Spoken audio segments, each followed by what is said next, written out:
Well, greetings and salutations, everybody. Welcome to the best movie-related show on the planet Earth, the John Campea Show, coming to you from right here on my YouTube channel. I'm, of course, your host, John Campea. It's an awesome honor and privilege, as it is every day, to have you, my international friends, joining me as we talk about our favorite things in the world, movies, entertainment, pop culture, that sort of stuff. And joining me here today, of course, to talk about all this good stuff is writer, director, editor, just entertainment savant, Mr. Robert Meyer Burnett. Robert, how you doing, sir? John, I just feel the love from you these days. It's amazing. I think you should just come with me everywhere I go and announce when I'll be your hype man.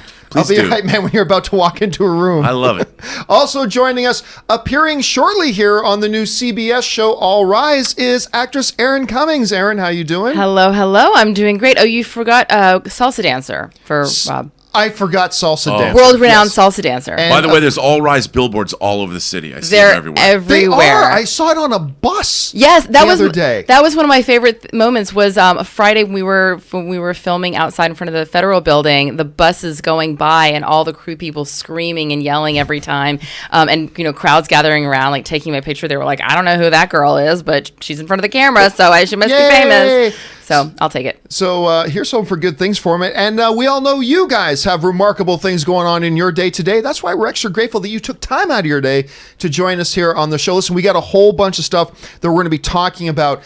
It's been confirmed that Carnage and Woody Harrelson are back for Venom 2. That's key. Taika Waititi does some clarifications about Thor going on. Is it time to officially say we're in the Murphissance right now, that Eddie Murphy is indeed back? That and a few things more. But before we get to all that kind of stuff, we're going to go right off the top with this.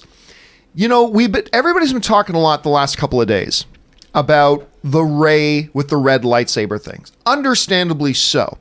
First of all, Lucasfilm decided to release the footage they showed at D23, which I was frankly surprised about. I didn't think they would release that to the public because A, it's not a trailer, and B, it's just kind of a loosely slapped together little piece of footage just to show to a convention, half of which is just montage footage from the original trilogy anyway. But everybody did get talking about the Rey double lightsaber thing. Now, we talked on this show yesterday about what is the most likely scenario here about what's going on with this Rey lightsaber. Is it some sort of a vision? Is it a dark dream that Rey is having? Is it Palpatine himself describing his evil plan, and then you've just visually got pictures of what's going on? Could it actually be Rey? Could it be a clone, and all those sorts of things? But you know what? As I was doing the show yesterday, I was doing the companion video yesterday, and somebody else raised up something. And the more I thought about it, the more it seemed to make sense to me. And here's the theory. The theory is what we're looking at here is not a vision, nor even a clone. The theory that got proposed to me is that this is actually Rey's twin, a twin sister. Now, on its surface, on its surface, you might think, well, why isn't that a bit of a reach? But think about it for a moment. The whole concept of twins has been a key part of Star Wars lore, even going into the Legends material, what used to be known as the Star Wars Expanded Universe. Obviously, most prominently, you have the issue of twins with Luke and Leia. Obviously, that's the big thing about the twins. Twin sister. Now I'm just going to be in my head all day. Thank you, Robert. Sorry. You have a twin sister. So obviously that's most prominently. But for those of you who remember the expanded universe stuff that is now declassified and not canon anymore, but is known as Star Wars Legends stuff, that once in a while Lucasfilm will cherry pick from, Thrawn, for example. One of the most prominent story threads in all of the expanded universe were the twin children of Han and Leia, known as Jaina and Jacen Solo. And their escapades, and they become Jedis, and then they have a third sibling that comes along, which I believe they named Anakin in the expanded universe, all that kind of stuff. So throughout the expanded universe stuff, there was a lot of stuff about twins. Twins was key. So you go from canon stuff, Luke and Leia, expanded universe stuff with the Solo twins, which in canon now is just Kylo. And the more I thought about it, it does address a couple of things.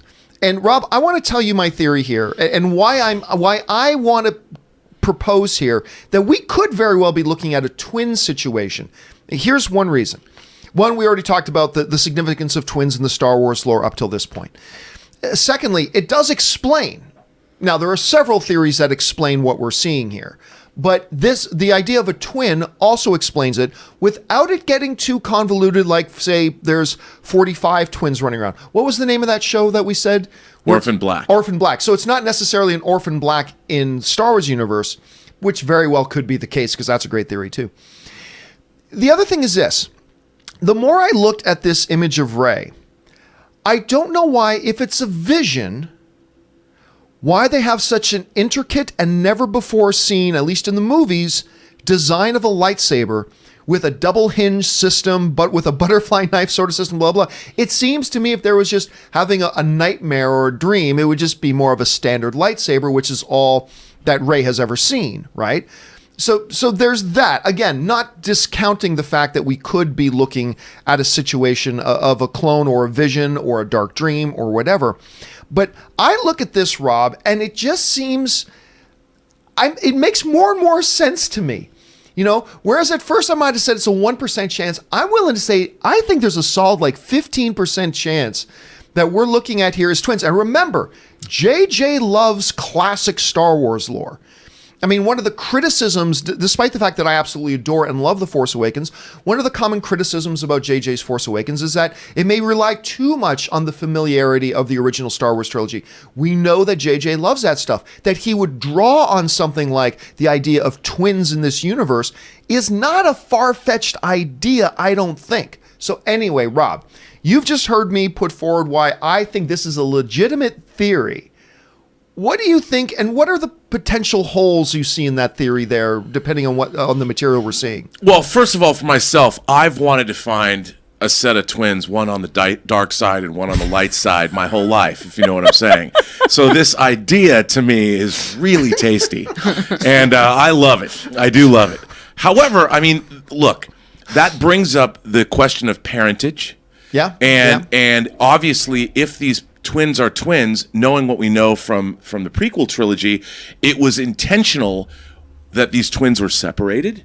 It was intentional that Rey was left on Jakku. Right. And so there's a lot of questions, I think, that arise that need to be answered.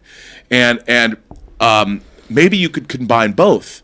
You know, maybe they are clones of one another, or they're the only ones that exist. But I do like this idea because, like you pointed out, it is classic Star Wars lore, both in the expanded universe or now the Legends universe, the proper Star Wars canonical universe. But then again, it comes with a lot of baggage. And I think that the last thing this movie needs is more baggage. There's a lot this movie. I don't think there's been any movie in history that's going to do more heavy lifting than The Rise of Skywalker. I mean, my God, there's a lot of stuff they've got to jam into this movie. Even a question, John, we were talking about the shot of those Star Destroyers, the classic Star Destroyers. None of them have any lights on. Why not? Stealth mode. Are they? Is it a shipyard? A secreted shipyard? Is that what they're going to get? I don't know. But there's so many questions I have about this movie. But I do love the idea of twins. I just think that, already we're wondering: is Kylo and Rey, are they connected somehow? We don't know. I don't know. I like the idea, though. I like the idea that they're twins. And it's a revelation. It was a revelation that Luke and Leia were brother and sister. That was a big deal. Especially after they made out. That was a particularly big deal. I mean, who's not attracted to their sister after all? Come on. And in their case, they didn't know they were siblings. It was like that hot cousin comment I made that people still throw back at me from the Heroes days. But I think this is I like this idea, and I think it's a very Star Wars idea. I hope if it's done in this film, it's done well. It's introduced well, and we really know why and how it was done and how it happened. Erin, you're hearing about these. I mean, you saw the footage from Star Wars. Like, what do you think is the most probable theory here, and where do you see the twin theory working in there? I love a twin theory in anything. I mean, I'm also a big fan of, the Haley Mills version of Parent Trap. Oh, it's so good. So good. It's the best. And I really like that. I agree with Robert that it does introduce a whole level of baggage. And so there's a lot to unpack there of figuring out, what was going on and storylines and how does it come together and how did she not know anything? And it does come with a whole set of circumstances, but maybe that's the ultimate plan. I feel like these films are somebody always knows what's happening 2 and 3 films after the film comes out, and so maybe there is already a plan to do a Parent Trap version. I mean, I don't know. I think that would be pretty great. My only question is, does the actress get paid twice as much for playing twice the role? Because if that's the case, sign me up. I'm ready to be my twin. Then Daisy Ridley's like all set. I don't know, guys. I just think it's an interesting idea. It does go to classic Star Wars, and JJ loves that stuff. So I'm not saying this is what's happening. I'm giving it a 15% chance that that's what we're looking at. I like the theory, but I wanted to know what everybody else thought about that idea about a twin. So I made that to the topic of today's question of the day, which you can just go over to my Twitter, which is simply right there, just at John Campea. And right now I asked you guys, it could be neither situation, but if it was either clone or twin, what do you think we're looking at? And overwhelmingly, I put this up just before we started the show. Oh, wow. Right now, overwhelmingly, you guys are thinking we're looking at a clone situation. If it's either clone or twin, it could be something completely different. It could be, it could be Vision. It could be a dark dream. It could be something else. It could be Rey herself just turning bad. But out of these two options, overwhelmingly, a little over 1,100 of you guys have already casted votes. 87% are saying clone, 13% of you are saying twin sister. I wonder what that would look like if everybody heard my pitch before I put up the poll. But that's what you guys are saying on that right now. You know what, John? I got to say, this clone idea, can you imagine? Ian McDermott's in this movie. Yes. It's not awesome. Just going, the guy did not sign up to just do a voice. He's going to show up. And if he's going to show up, it's probably a good bet there was either clones of the Emperor, whether he possessed somebody with force powers. Can you imagine if Ian McDermott rolls out, shows up in this movie, and he gestures over, and Dark Rey walks out to stand next to him as his Uber Jedi Sith protector? Dude, I'd lose my mind, and I'm not even a fan of this new trilogy. I'd lose my shit. There's a lot of upside here. There's a lot of potential upside. The question is, what do you guys think about that whole idea? Are you buying my pitch that it could be a twin? Do you just see too many problems with the potential idea? Jump down to the comments section below and let me know your thoughts. All right, guys. With our off the top out of the way, we're going to roll into our main topics today. Before we do, though, a couple things you could do for the show and for the channel right now. If you enjoy the John Campea Show and the discussions we have here, do me a favor. Go over and just click on the subscribe button. Become a subscriber to the YouTube channel. Make sure you give the thumbs up to it. Just click that thumbs up button if you enjoy these discussions, and make sure you jump down to the comments section below and leave your thought and add to the discussion. And if you want to make sure your comment or question is read on video, then just make sure you use the super chat function. It's a great way to guarantee that your question or comment gets read on the show, and it's also a great way to support the channel at the same time. Okay, with that down, let's move on to our main questions. How do we select our main questions here on the John Campea Show? Well, it's really rather simple. You see, you guys come up with our main topics by simply going over to www.thejohncampeashow.com/contact. Once you guys get there, just fill out the form, hit submit, and then maybe, just maybe, you might see your topic or question featured here on the show. With that down, let's move on to our first main topic today. And our first main topic today gets submitted to us by Leslie Vacarza, who writes, I read a story today that Eddie Murphy was returning to host an episode of Saturday Night Live this upcoming season, and the media seems to be making a pretty big deal out of it. With the Netflix deal coming to America too, My Name is Dolomite. Am I pronouncing that right? Dolomite. I thought so. I knew I was pronouncing Dolomite is my name. Dolomite is my name. And now this. Are we ready to declare officially that Eddie Murphy is back? Is this the time of the Murphisance? All right. Thanks a lot for sending that in, Leslie. And yeah, the media is making a pretty big deal out of this. Eddie Murphy coming back to do Saturday Night Live. He hasn't hosted Saturday Night Live in 35 years. Wow. Now, he did appear on, I believe it was the 40th anniversary of Saturday Night Live. He didn't really do much. He just made an appearance. And I think that was in 2013, 2014, somewhere around there. But this is his real first foray back into Saturday Night Live in ages and ages and ages and ages. You combine all that other stuff going on. Now, lest we forget, it's not like Eddie Murphy has been hiding under a rock for decades. I mean, it wasn't all that many years ago that he was actually nominated for an Academy Award for Dreamgirl, right? Or Dreamgirls, I should say, which he famously was quite upset that he didn't win. He really felt he deserved to win that. But Rob, you're looking at this right now. I think it is beyond safe to say, because not only does he have a bunch of things coming, it's pretty highly lauded stuff. It's stuff that everybody's talking about. Yeah. That Dolomite trailer, everybody got talking about. Everybody's excited about Coming to America 2. Everybody got talking that it could be like a $70 million deal with Netflix to do these comedy specials. Now coming back to do Saturday Night Live again. I'm ready to say, yes, the reconnaissance has now passed. We are living now in the Murphisance. I'm ready to say that. What about you? 100%. I love Eddie Murphy. The original Beverly Hills Cop remains one of my favorite action comedies ever made. Martin Brest knocked it out of the park. To see Eddie Murphy come back in a big way like this, first of all, who doesn't like Eddie Murphy? You know, from his original comedy specials, Delirious, which is, I mean, one of the funniest comedy specials of all stand-up comedy specials. To see him come back, I mean, Netflix is killing it with their comedy specials. They're spending a hell of a lot of money on people, but they're killing it. I mean, they're bringing back all kinds of comedians. Dave Chappelle had the Chappelle-assance because of Netflix, and I think this is a great thing. And Eddie Murphy's picked, I mean, who doesn't want to see Coming to America 2? And to come back and do Dolomite Is My Name. I mean, I've loved Dolomite since I was a kid. College, the Dolomite. I am the human tornado.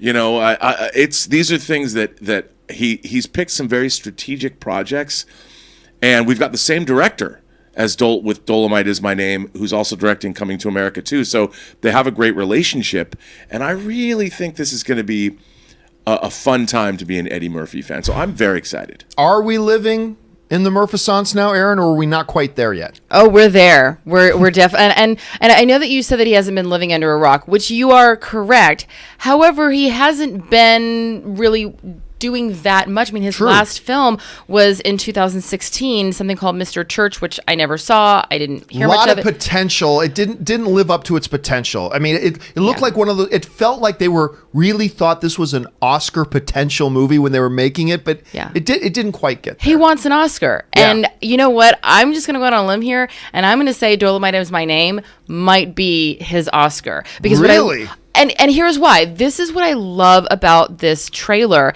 is that you actually see the human being behind this grand facade. And you see these moments where Eddie Murphy, as Dolomite, or as the man who created Dolomite, really wanting to be someone special. It's not that he was this wild and crazy guy. He wanted people to know who he was. He wanted recognition. He wanted, like so many people, he wanted to be seen and he wanted to be heard. And the only way he could do that was to create this larger than life character, and that became famous. But Eddie Murphy, I think, is so smart by not portraying the real person as a caricature, but portraying a real person who then creates a caricature.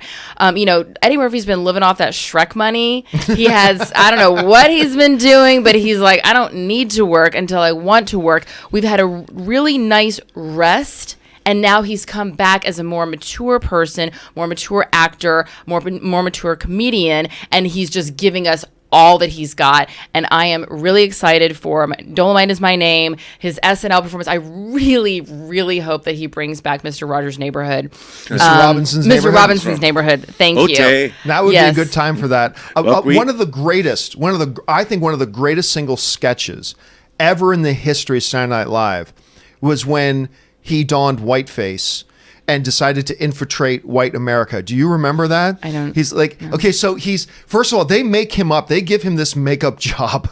And it's like, oh my, like you could tell he doesn't quite look right, but if you glance. So it's like white girls with, yes. Okay. And so it's a sketch. He goes, I decided to go deep into America to find out what's really going on, right? So he gets on this city bus, and the bus is half full. You know, there's a bunch of people on the bus, and there's one black guy on the bus, other than Eddie Murphy, who's dressed like a white guy. And then the bus hits a bus stop, and the one black guy, it's his stop. He gets up and gets off. And as soon as he gets off and the doors close, Like these cocktail waitresses come out, music starts playing, and they start handing out free food. Then he goes to a bank, right? And he's sitting in for with a banker and stuff like that, right? And he walks in because he's going in to ask for a loan, just as a black gentleman is finishing asking for a loan or for a mortgage, right? And the banker is saying to the black guy in the chair, we'll review your documents. He goes, with your employment history, it doesn't look good, but let us get back to you. Okay, so the black guy gets up and leaves, and Eddie Murphy steps in and takes the chair. He goes, well, yeah, I'd like to talk about my loan application. And the bank manager's like, what are you talking about? He opens the drawer, he just starts handing him bricks of money. Here you go, just go take it. Just go take it. It was so funny. The way he was made up and the way he acted, it's one of the single funniest SNL sketches ever. And and ahead of its time. Because all of a sudden, white people are watching this and being like, what? It's challenging for black people to get a mortgage loan? What? Yeah. It very, very much was. And he's such a brilliant comedian. I'm so excited for everything that's coming up. Yeah, so that'll be interesting. Question is, guys, what do you think? Can we officially say we are living in the Murfisance at this point? Or do you think we need to see, or maybe we need to see one of these things come out first? Maybe we need to just, pump the brakes a bit and make sure Coming to America doesn't suck and Dolomite doesn't suck and the stand-up things don't suck. I don't think they will, so I think we're there. Maybe you think differently. Jump down in the comment section below and let me know your thoughts. All right, with that down, let's move on to our second main topic today. And our second main topic today is submitted to us by Arnold Smith, who writes, the early tracking for Maleficent 2 came out on Box Office Pro, and the numbers are surprising. On the high end, they say it could possibly open to 50 million, but they also say it could do as low as 30 million. You probably mean if the latter number ends up being true, how concerned should Disney be, as this would not even be half of the original, basically $70 million that the first Maleficent opened with, but also be their lowest opening weekend for a 2019 film, except for the Penguins Disney Venture film, which, we shouldn't even bother counting that. So basically where this is coming from is this. The first Maleficent film, which made over $700 million worldwide, by the way, made about $70 million on its opening weekend. Great, solid opening weekend. The tracking right now for Maleficent 2 is anywhere between, according to Box Office Pro, is coming in anywhere between $30 million and 50. In the mid to lower part of that would represent a 50% drop from the first film's opening weekend. Now, Box Office Pro goes on to talk about part of the reason why they think these numbers could be that low. Now, this is from Box Office Pro. Arriving 5 years after the first film, there's reason to wonder if some of the heat from its success has cooled off and left this sequel in a position to experience diminished returns. An early comp in this arena would be the 6-year gap between Alice in Wonderland and Alice Through the Looking Glass. The latter sequel dropped 77% from its blockbuster predecessor's domestic total, and this year has similarly seen several family franchises, such as the Lego Movie 2 and The Secret Life of Pets 2, experience sharp drops from their first films. So, Rob, we're looking here at a situation of something that could have a massive drop. To me, while I agree with everything that Box Office Pro is saying, to me, the bigger and the more obvious reason why we could be looking at a drop this significant is the first movie wasn't very good. I mean, it made a ton of money, and Angelina Jolie was wonderful in it. It's one of those movies where there's a terrific performance, but a terrific performance couldn't save an overall bad movie. It was a poor movie, and I heard a lot of people grumbling about it. I was actually a little perplexed when I found out that they were going to go back and do a sequel. I suppose the fact that the first one made over $700 million shouldn't make it that surprising that they were making another one. The first one was a bona fide hit. Now, I'll say this. Coming back from D23, I like what I'm seeing from Maleficent, Mistress of Evil, Maleficent 2. It does actually look much better than the first one. But again, 5-year gap in between the films. The first one wasn't really that good. They would have to do a remarkable job with their marketing, I think, to get a lot of people who may have already ditched on this before day one. So I'm not sure. Rob, let me ask you this. How significant and how worried should Disney be if this movie does indeed come out and open to, say, half of what the original opened to? How would you manage their anxiety at this point, or should they have any? Well, you know, looking at the money that Disney's made this year at the box office, I don't think they have to worry if it made 2 cents, frankly. I mean, how many more billion-dollar movies do they have to put out this year? Oh, wait, we've got Frozen 2 and Rise of Skywalker coming out. But look, they made a lot of good points in that box office editorial or article, comparing and contrasting to the performance of other, like Secret Life of Pets 2, is valid. It's absolutely valid. But like you said, John, this movie looks pretty good. Even I, who had no interest in seeing another Maleficent film, even though they did make a hot toy of Angelina Jolie as Maleficent, I should be excited about that. I looked at these trailers. We've watched 2 so far, and I was like, this looks pretty good. Like, I'm entertained by the trailers. And I think, you know, as with anything, if something looks good, people are going to go see it. And it's going to be all about word of mouth, all about critical response. I mean, sometimes you'll have a weird outlier like Shawshank Redemption, which didn't make a lot of money at the box office. And it becomes one of the most beloved films of all time. This film looks good. And I think people are going to go see it. I think it's the kind of movie, I don't know if in this day and age, The Secret Life of Pets was something that we saw the first one. Another one just, I don't know if people are that interested, but I want to go see anything called Mistress of Evil. I'm into it. I think it's especially if it has twins. You see what I'm saying? But no, I think this movie has more of a, believe it or not, where we're at right now as a culture, and sometimes that's what catches on.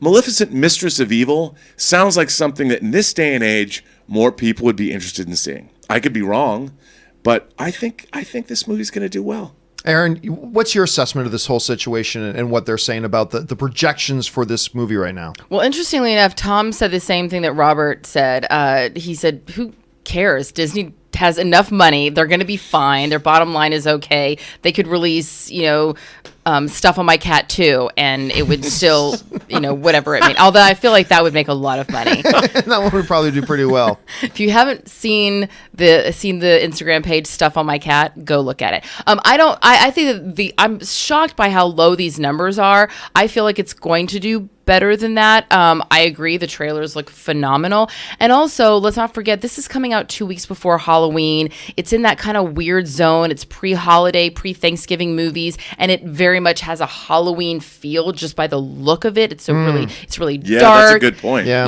It's perfect time for them to bring this movie out. And let's also not forget that regardless of what happens opening weekend, Angelina Jolie is not just a famous actress. She is a worldwide megastar. Yeah. As far as leading actresses go, she's pretty much at the top. Like, there's very few people at all who can compete with her level worldwide. So I think that just as the first one, overdid its initial budget by 7 times, I think that at the end of the day, regardless of what the opening box office numbers are, it's going to do very, very well, and Disney's going to be very happy. Something else to remember is they've pushed up the release date. Yeah. This movie was originally going to be released way later, and I think that's a huge vote of confidence from the studio. 100%. Going to your point, Erin, I had the thought of, is Angelina Jolie that big of a name today? I mean, she's got the Academy Awards. She's got a lot of that kind of stuff. And then I'm at D23. And other than the pop that Ewan McGregor got when they brought him in on stage as a way of confirming that they're doing an Obi-Wan series and that Ewan McGregor was back as Obi-Wan, other than that one, the biggest pop at D23 was when they brought out Angelina Jolie. She's a big deal. They were doing the Eternals panel. They were doing the Eternals part of the presentation, and they brought out Kumail Nanjiani, they brought out Selma Hayek, they brought out Richard Madden, they brought out everybody, all that kind of stuff, and big applause. Everybody's excited about it, and Angelina Jolie, and the place went bananas. Mm-hmm. And I was not expecting that. She got a bigger pop than Dwayne "The Rock" Johnson got, and he got a huge pop. She got a bigger pop than Chris Pratt got. I mean, it was massive. So I was taken aback by that. And again, I don't like the first Maleficent. I don't think it's very good, but I got to say, this one's looking pretty decent. What do you guys think about all this? Do you think it's significant if it makes less on its opening weekend, less than half on its opening weekend than the first did? Do you think, like Erin does, it's going to exceed those expectations? What are you guys expecting out of this right now? Jump down in the comment section below and leave us your thoughts. All right. With that down, let's move on to our third main topic today. And our third main topic today gets submitted to us by Mitch Caulfield, who writes, "Hey, John and crew. Happy birthday week, Chris." Yes, it is her birthday week. What does she call it? Chrysonica is what she calls it. Yeah, the 8 days of lit. Festival of Lit. The Yeah, Festival 8 of Lit. That's it. I was excited to see a possible confirmation for the character Carnage for Venom 2. I was blown away from the Tom Hardy and of his counterpart, the interaction between the two, and overall storyline. I am ready for Carnage. What are your thoughts? Thank you, and have a great day. And yes, sir. I'm pumped for Carnage. Now, why is he saying, wait a minute, what's this? When did he get confirmed for this? What's going on? How is this confirmed? Well, 9-time Academy Award nominated cinematographer Robert Richardson, who also, by the way, won the Academy Award 3 times. He's one of the most celebrated cinematographers in the world right now. He hit the news the other week when he agreed to come on and be the cinematographer for Venom. Anyway, he was being interviewed and he was asked about, why he chose, with this guy who's been working with nothing but Martin Scorsese and Quentin Tarantino over the while, what made him want to come in and do a Venom? And this is where he slipped some information. He said this: "I was looking forward to entering into that arena," talking about superhero movies. "I was looking forward to entering into that arena with Batman years ago with Ben Affleck. I thought, well, this is something I haven't done that I would love to try to do. And then Andy Serkis, who I worked with on Breathe," that's Andy Serkis' movie that I did with Andrew Garfield, which most people didn't see, and it's actually really quite good. Anyway, I just worked with him on Breathe, gave me a call a month ago and said that he was up for this and would I be willing. I'd seen Venom. I watched it again. And then they sent me a script and I felt like, yeah, I would say yes anyway to Andy just because I would say yes to Andy. But I also think I think it's unexplored yet, and it's going to explode. And this film, I think, will help it explode because you have a remarkable central character with Venom, but now you've got Woody Harrelson. So it's that, first of all, I thought the first part of this comment was great. Hearing a 9-time Academy Award nominee, 3-time winner. He's recently, he's done Hateful Eight, Django Unchained, Hugo, Scorsese. I think he just did Once Upon a Time in Hollywood as well. Yes, he did. And now he's going over to do Venom. Then he decides to do Venom. And hearing him talk about all this, reading the script, that's exciting in and of itself. But the point in question that everybody's talking about is that he's basically, it seemed, having read the script, and now you got Woody Harrelson. Now, look, they did talk about the Woody Harrelson part we saw Woody Harrelson pop up in the post-credit scene of the first Venom, in a scene that got everybody excited that I quite frankly thought was a pretty bad scene. There's gonna be carnage. It's like, oh, I tell you what, here's a hammer. Why don't you just hit the audience over the head with it? So I thought it was a little too blatant. But just the fact that you had him there, Cletus there, talking and mentioning carnage, you got everybody excited. So I think there was obviously, at least to some degree, at least a little bit of a guess that we would probably see Carnage in this movie. But now it seems to be verified, confirmed. We got Woody Harrelson. He's going to be Carnage, obviously. That's going to be the villain of the film. And I think that it's exciting. Combine that with the fact that we got Andy Serkis directing. Combine that with the fact that we got Robert Richardson as the cinematographer on it. The screenwriting has gone really well. Tom Hardy was involved with that as well. Tom Hardy's coming back. This is shaping up to be really good. I adored the first Venom. I had such fun with it. It was a huge success, made well over $800 million. I think this sounds good. I think people are going to be excited about this. Rob, you're hearing about this, the confirmation of him coming back. You're hearing about what he's talking about the script. What's your reaction to this? Well, first of all, the thing that gets me excited about movies usually is the talent involved. And the thing about this particular group of people, Robbie Richardson, and also, like, I don't know him, Robert Richardson. When you're playing golf, you call him Robbie. And Woody Harrelson and Andy Serkis have all worked together in a pretty, the Dawn of the Planet of the Apes and War of the Planet of the Apes. Woody Harrelson's character obviously worked very closely with Andy Serkis as actors. So Andy Serkis really knows what he's getting into with Woody Harrelson.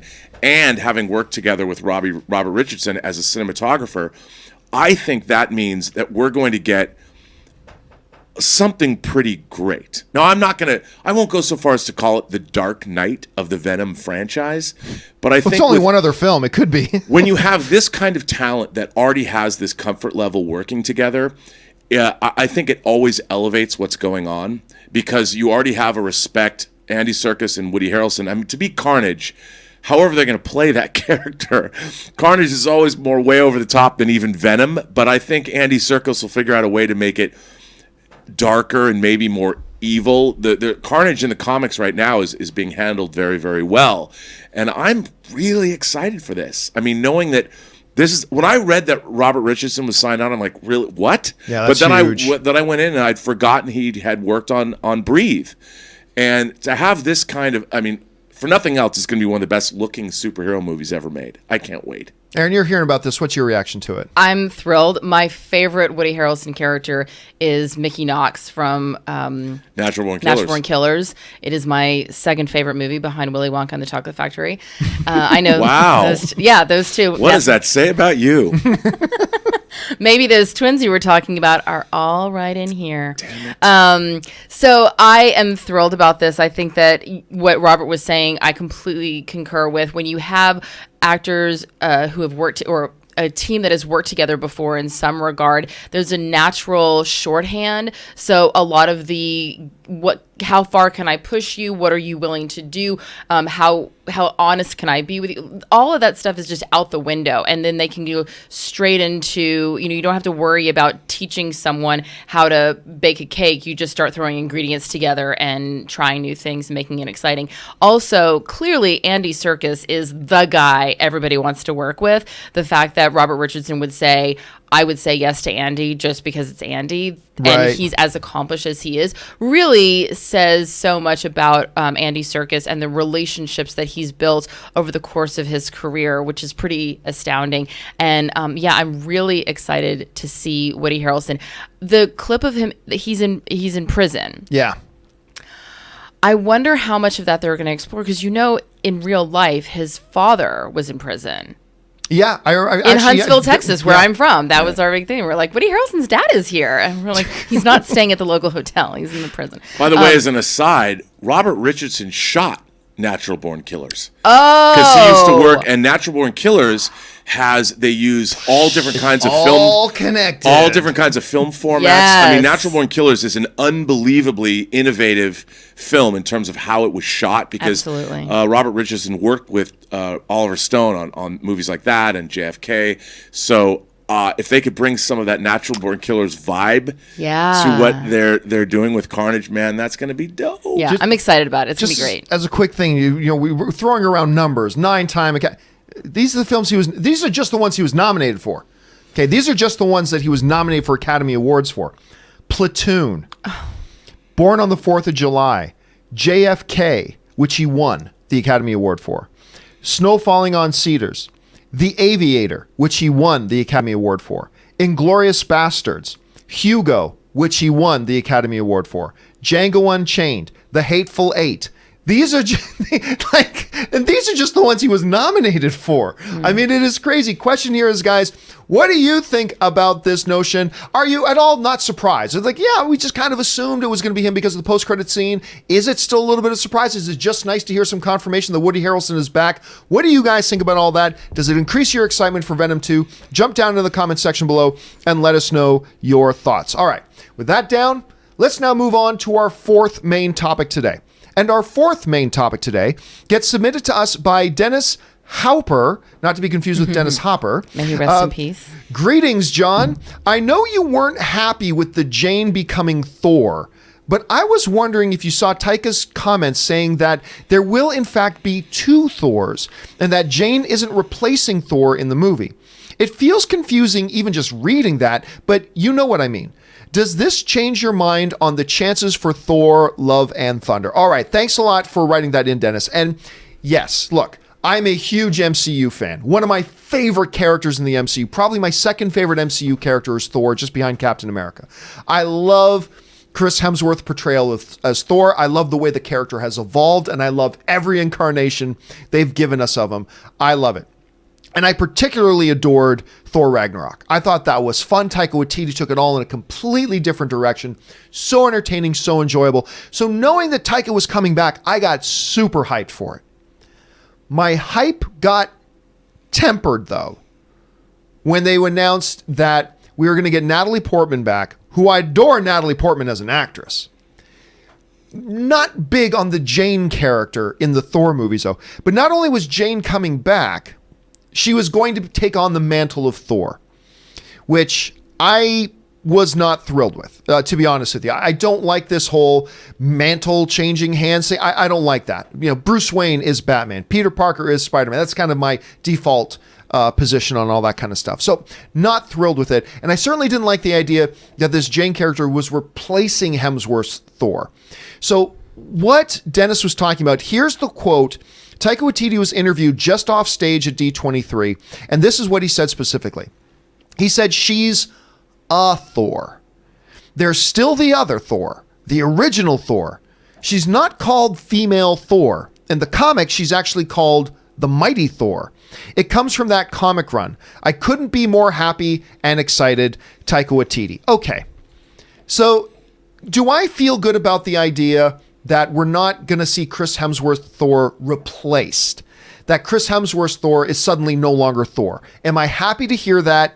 Yes. At the same time, I don't know how I feel about one character running around calling themselves Thor and another character running around calling themselves Mighty Thor. I don't know how I feel about that, to be honest. To me, it sounds a little bit convoluted. Look, at this point, I'm going to give it a benefit of the doubt until I see otherwise, because it's Taika Waititi. He clearly knows what he's doing. So I'm not going to get too worried in the minutia of the details at this point. But does this news alleviate all my concerns? No. Do I feel a little bit better about it hearing this? Yes, I'll say that. I feel a little bit better about it. It doesn't alleviate all my concerns, but I feel at least a little bit better about it. Rob, you're hearing Taika's comments. Does it do anything for you at all, or is it just really not much at all? I'm into it, man. I mean, look, I love Thor Ragnarok, and I always give the benefit of the doubt to filmmakers who have done something that I like. And between what we've done, what we do in the shadows, and Thor Ragnarok, two of my favorite comedic genre films of the last, I guess, decade. I love Taika Waititi's take on things. And if he wants to go back to something that's already been established clearly in the comics, having Jane take over as Thor, becoming the Mighty Thor, I don't think she's going to run around going, I'm the Mighty Thor. I think someone else is going to hang that moniker on her. I think this movie's going to kick ass. I love Natalie Portman. I've loved her since The Professional, or Leon, the original title. I just keep thinking about that rap performance she did on Saturday Night Live. And her reprisal of it. I mean, I want to see that Natalie Portman as the Thunder Goddess. I mean, bring it on. Again, benefit of the doubt. I'm into it. I can't wait. What do you think, Erin, about all this? Well, I meant to bring this up earlier when we were talking about him, and I completely spaced on it. I apologize.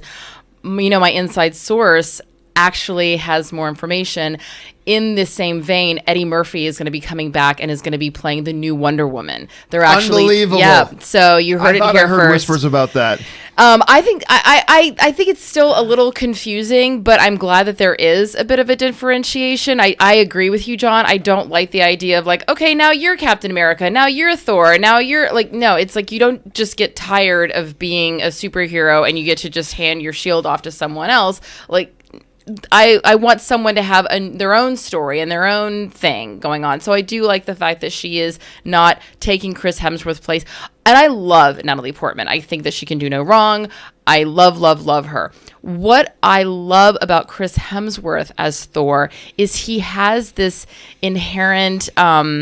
he has this charm, this charisma that you almost think that he's... You don't really know how smart he is. Not Chris Hemsworth, but as Thor, he is a bit more brawn than he is brain. And Natalie Portman, she just can't come across as being not intellectual. Do you know what I mean? So what I'm wondering is, with her version of a mighty Thor, are we going to get a similar, are we going to see a little bit more of the Natalie that we saw in the beloved rap video from SNL, where she's having a bit more relaxed, a bit more charm, a little bit more charisma, because a lot of her characters in the roles that she plays, in the films that she does, require her to be a little bit more of an intellectual and not as sort of fun and goofy. And I think that's part of the thing that we do love about Thor, is that part of his personality. I think that's a really great point that you've made, that Natalie Portman has always been portrayed as a very earnest character.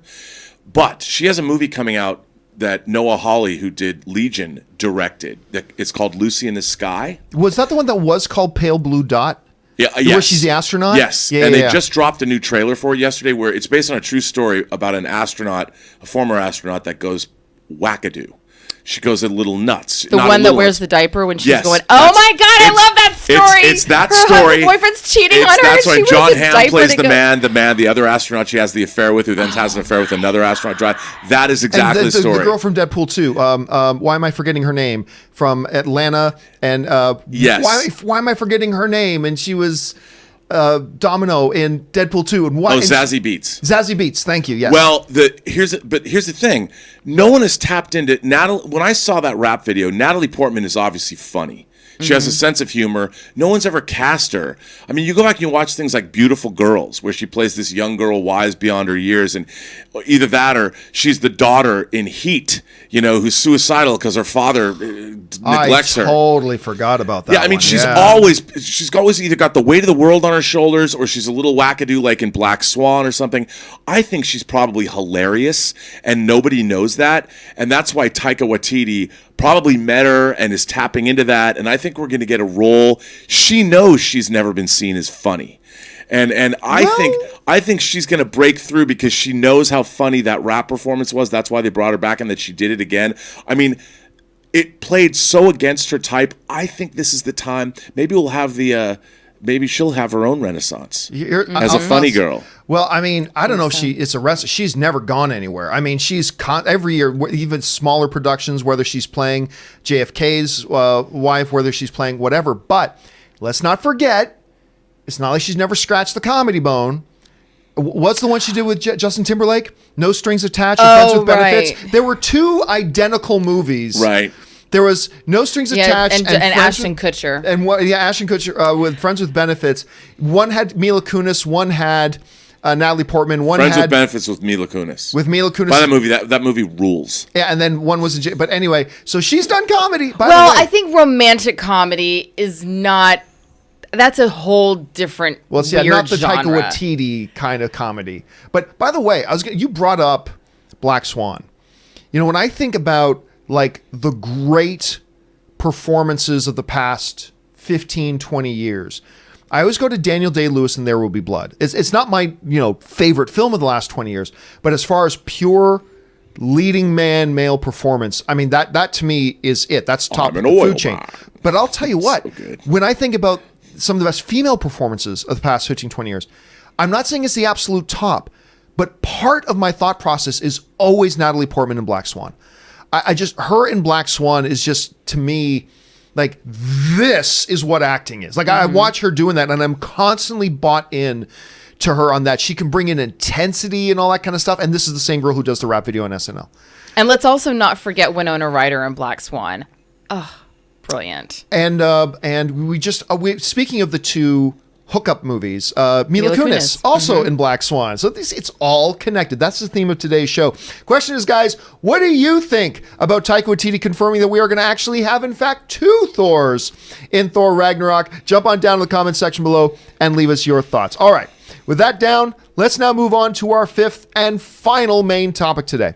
And our fifth and final main topic today gets submitted to us from Kevin Crutchfield, who writes, "Hey, John, Erin, and Notorious RMB.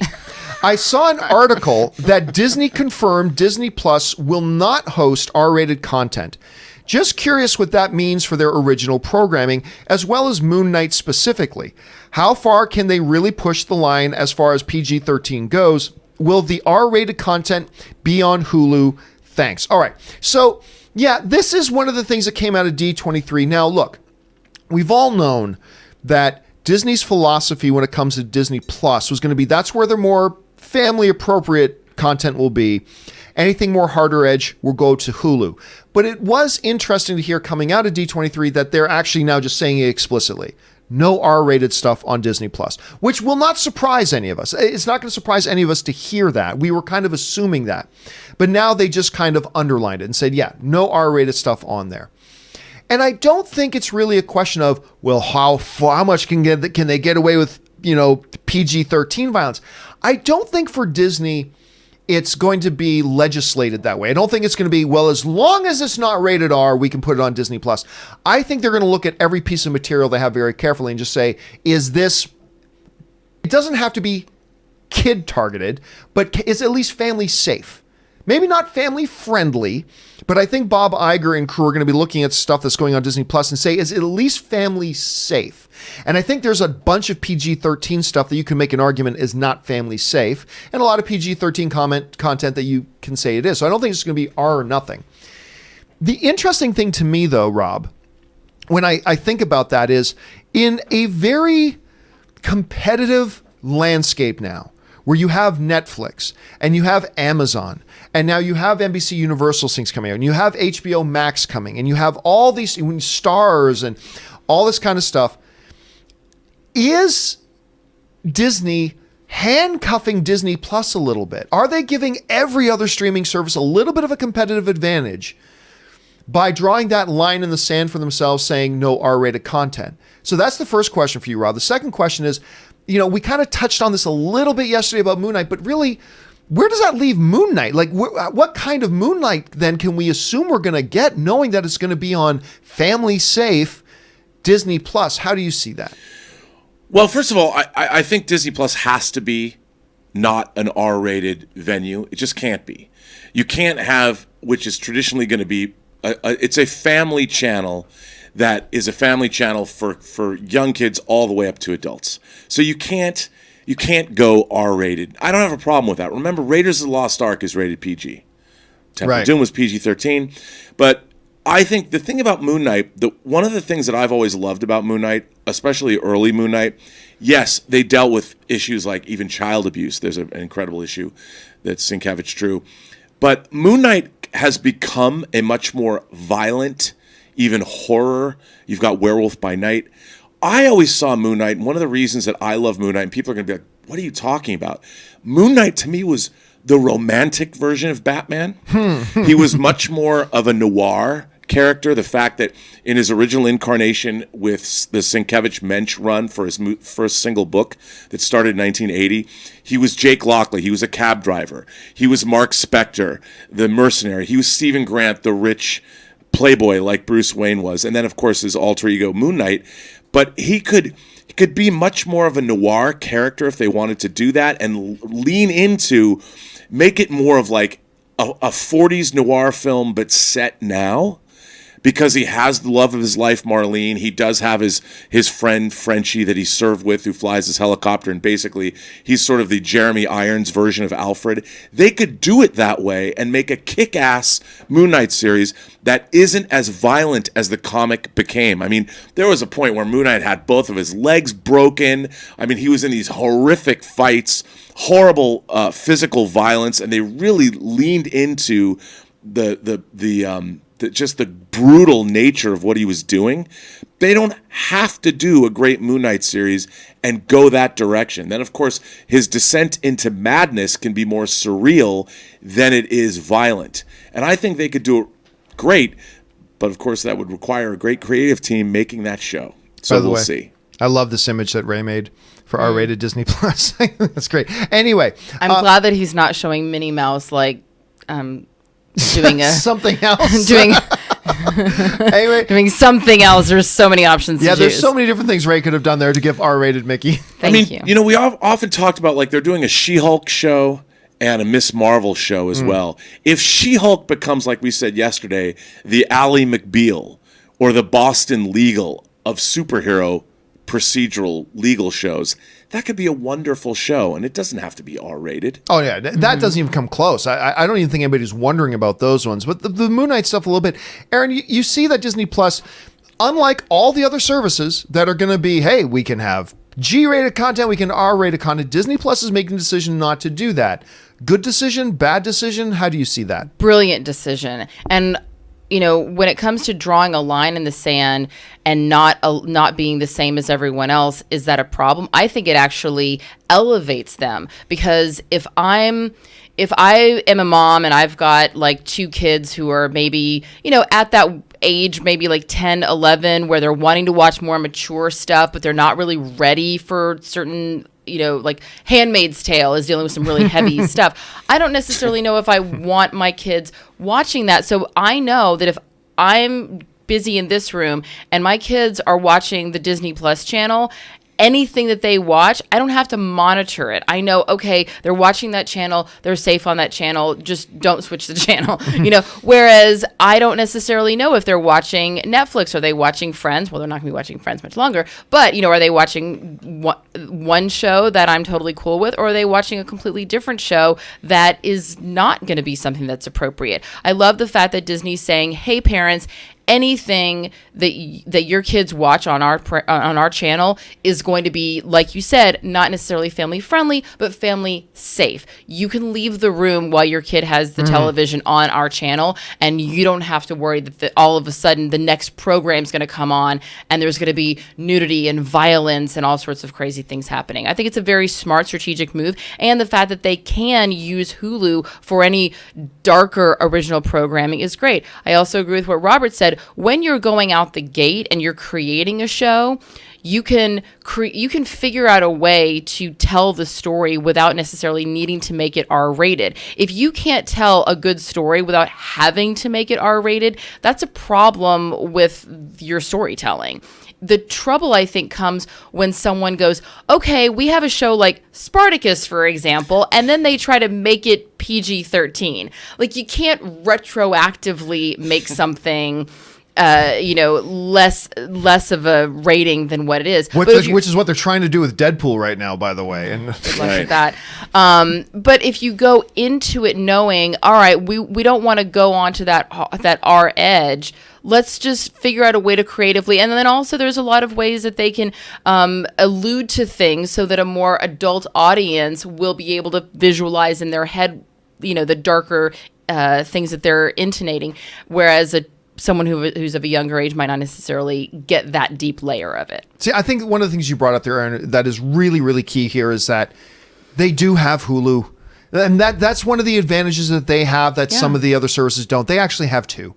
They have Disney Plus and they have Hulu, and they can put a lot of their stuff on Hulu if that's where they want it to live. And it's a big thing. Bob Iger's has always been about who his brand is and who his demographic is. It's families. Mm-hmm. It always has been. It doesn't have to be family friendly. It just has to be family safe. And I love that notion, the way you put it was like, hey, with Disney Plus, families, your kids may not get what's going on in some of our shows, but you never have to worry about having our streaming service on your television and just running 24/7. You never have to worry about it, because anything that comes on is not going to be something that you as a family or as a parent would object to your kids seeing. So then what I would do as a parent is I would go, okay, only the Disney Plus channel is accessible to my children. And then they can turn on the TV and watch it anytime they want. And then I have all the other streaming channels on a parent lock or including something. Including Hulu. It's funny. People have always said to me, because I've worked obviously on Star Trek and made documentaries about that. I have heard a lot from people over the years about how Star Trek The Next Generation, which was an adult show that dealt with a lot of interesting adult issues, was also family friendly. And I hear about a lot of people, whole families, generations of families could get together and watch Star Trek The Next Generation. I think that's what Disney Plus should be able to do with their superhero shows. Mm-hmm. Like Erin, you had just said, if you decide to make a show, you don't have to show explicit sex. You can show 2 people kissing, and depending on where you put the camera closer to people's lips kissing, it becomes more erotic than if you pull back. There's tricks, and it doesn't mean that you have to be explicit. You just have to be clever. But what if it's twins? I'd like to be Well, in the then middle. Robert takes both of them back into the bedroom, and we just assume we know. And then the kid Let me goes, show "What are you they my- doing back there?" And they just go, "Oh, Here's well, my they're butterfly just lightsaber. Oh my God. What does that even mean? Here's my butterfly lightsaber. Anyway, guys, question is for you. How significant do you think it's going to be that Disney Plus is taking this stand? Are you like, hey, this is what we all knew all along. Anyway, no big deal. Or now that you think about it because they're putting an exclamation point on it, do you think there's significance to that? Jump down in the comment section below and let us know your thoughts. Okay, guys. With all of our main topics out of the way now, it's time for us to get ready to do our live questions. But before we do that, there are a number of other stories and issues going on in the world of television, movies, pop culture, stuff like that we want to touch on here, but we don't have time to make main topics.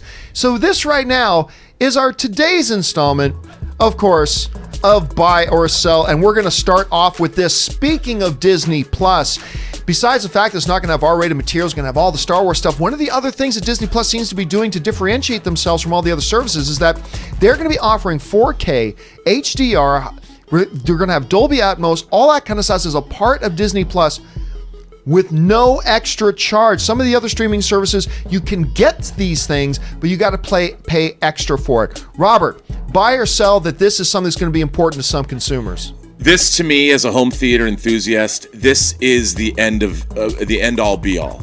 The fact that they're offering this, it is a huge buy for me. It also further signifies the death of physical media, because the reason you buy physical media is to get those Atmos mixes. Disney is very, very smart. This is an indicator to me that says they know exactly what they're doing. Buy, buy, buy. Erin, buy or sell that this is going to be a big deal to some people? Buy. They're raising the bar, and everyone else is going to have to raise it to meet it. For me, it's also a buy. Whenever you can offer the audience something that your competitors aren't offering them, at least for no extra charge, that's a really smart move. So I'm going to give that a buy as well. All right, we now move on. The next thing up here, we've got Louis Tan, Jessica McNamee, I always mispronounce her name, and Josh Lawson have joined Mortal Kombat at New Line. Now, she's going to be playing, where did I lost it again? I forgot which one. I think she's going to be playing, not the dude's playing Kano. She's going to be playing Sonya Blade at the same time. We do not know who Louis Tan is going to be playing at this point. We've been getting a lot of names being added to this Mortal Kombat film. Not a lot of high-profile names, other than the fact that we got Ludi Lin from Power Rangers and Aquaman is going to be playing Liu Kang.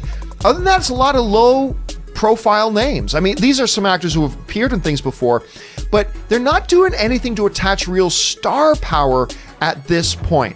Rob, do you buy or sell that adding lesser-known names with no star power is not going to hurt this project at all? I think adding lesser-known names to this project, I so don't care about a Mortal Kombat movie. There's nothing from an intellectual standpoint. The Mortal Kombat franchise is literally about two characters fighting. That's it. There's no mythology. I mean, you can throw some mythology. They're on the whatever they're at, or no. This is all about people killing each other and ripping their spines out of their bodies. I mean, they have to graft a story onto Mortal Kombat. So I just don't care. As long as these people look good in costume and they can fight, bring it on. Yeah, I sell it. I think, look, the Mortal Kombat name is going to carry some panache with it, but you don't need to fill this thing with a blockbuster cast, but you got to add some key name in here that they're doing. Look, you got a first-time director, first-time writer in a franchise that's been dead for a long time, at least as far as on the movie screen goes. To add no really recognizable names, I think it's a risky thing, so I'm going to sell this. Erin, what do you think? I'm going to sell it as well. I also think it's a really risky thing to have such a big franchise name in the hands of a first-time director. I don't really understand that at all.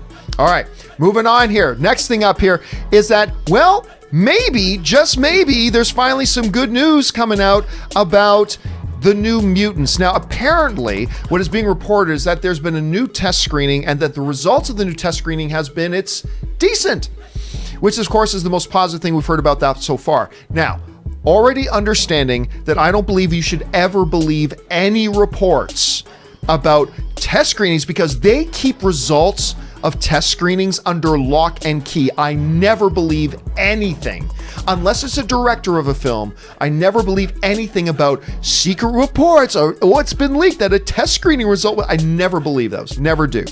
But Rob, let me ask you, let's assume for the sake of the discussion that there has been a decent response to this.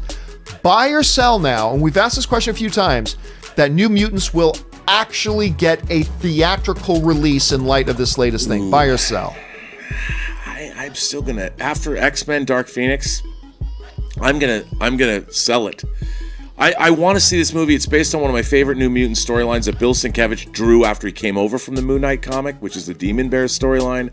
I really want to see this movie, but I just don't think it's going to see a theatrical, the bulb of a theater projector. I just don't think it's going to do that. Erin, in light of what we're hearing right now, do you buy or sell the New Mutants gets a theatrical release? Can I rent it? Because I really want to support Maisie Williams, but I just, it's not getting a lot of excitement stirring for me.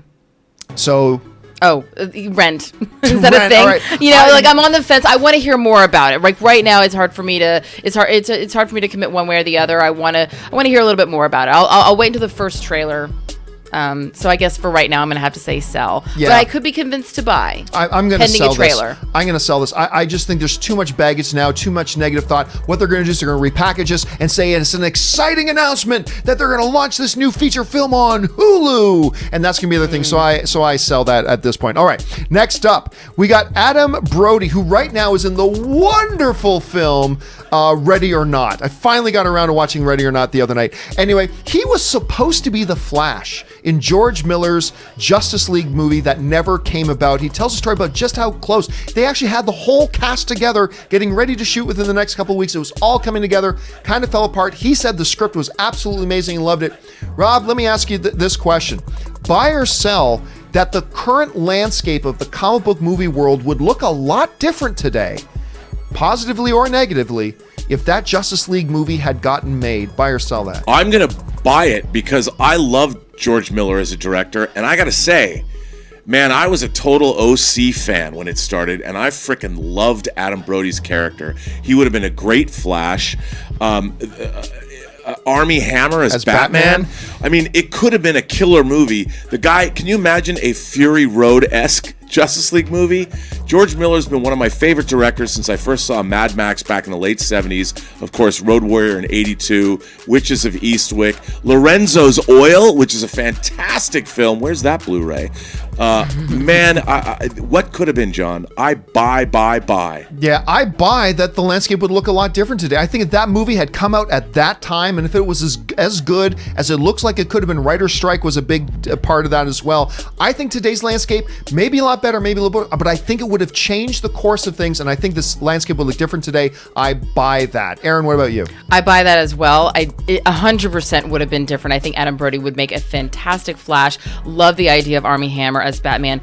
DJ Catrona as Superman.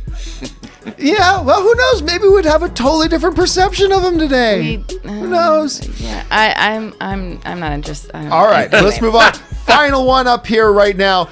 Guess what, guys? Netflix just delivered its 5 billionth DVD. And yes, Netflix still actually does deliver DVDs. Whereas back in 2011, they had up to 14 million subscribers. Guess what, guys? Today, they still have over 2 million subscribers to the service. As a matter of fact, the DVD delivering service for Netflix still generates a profit of over $45 million a year for them at this point, which is just crazy. They still have 17 distribution centers. They're still going strong. Erin, let me ask you this. Understanding these numbers, buy and sell that Netflix's DVD delivery service is still in existence 1 year from today. I mean, good for them. Buy. I read this and I went, you've got to be kidding me. I didn't realize that people actually still physically get those red envelopes in the mail. You know what? Good for them. Good for them. And for everyone who's still getting those envelopes, good for you for, keeping it in there with physical media. Yeah, just keeping it very traditional, refusing technology, being you're practically living like the Amish. Rob, buy or sell that seeing these numbers that Netflix's delivery service will still be in existence 1 year from now. Well, I sell that. It's not going to be. But although we forget, because we live in urban areas with great streaming, there's a lot of people that don't. Yeah. And I think what Netflix is doing is providing a service to movie fans that might live in more rural areas that don't have the kind of internet access that we have here in the bigger cities. So God love them for giving our brothers and sisters that live in more rural areas that have opted not to live in the hellhole that we live in our urban environments, to be living out in nature and still getting DVDs. I think it's great. That's a very good point. My parents, I didn't understand. I went home for Christmas one year and I wanted to stream something, and I found out that if I streamed a 30-minute television show, it would suck up their entire internet for like the month. They didn't they had to pay for a certain amount of internet, and the option of having unlimited was not an option. They don't have infrastructure. And you know what people forget is there's not that kind of infrastructure in a lot of the country. Yeah. You have to lay all those new wires. We got to move on from this. Okay, sorry. We don't have time for this. I'm just going to say quickly, I'm actually going to buy that they're still going to be around a year from now. Not 2 years from now, but 1 year. When you're still generating $46 million in profit. And by the way, you know what the 5 billionth disc was that they shipped? Rocket Man.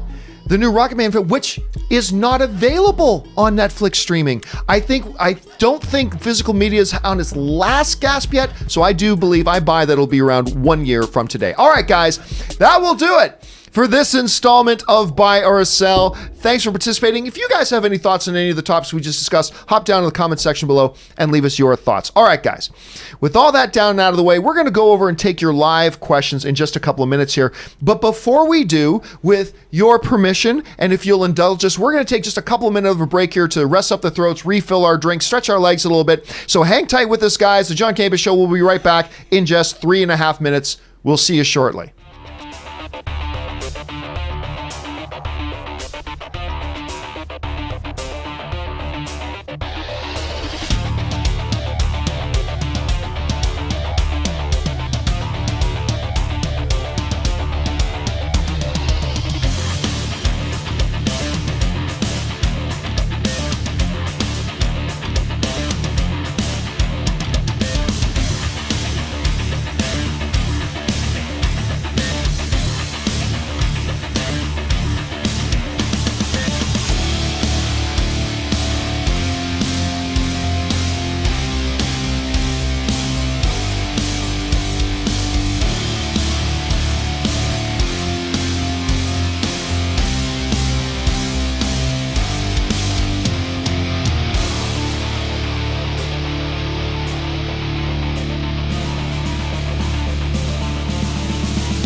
All right, and we are back. Thank you guys for your patience and indulging us as we take a little bit of a break here. Now let's jump on over and start taking your live questions, guys. We're going to get things started off here with Dan Ketchum.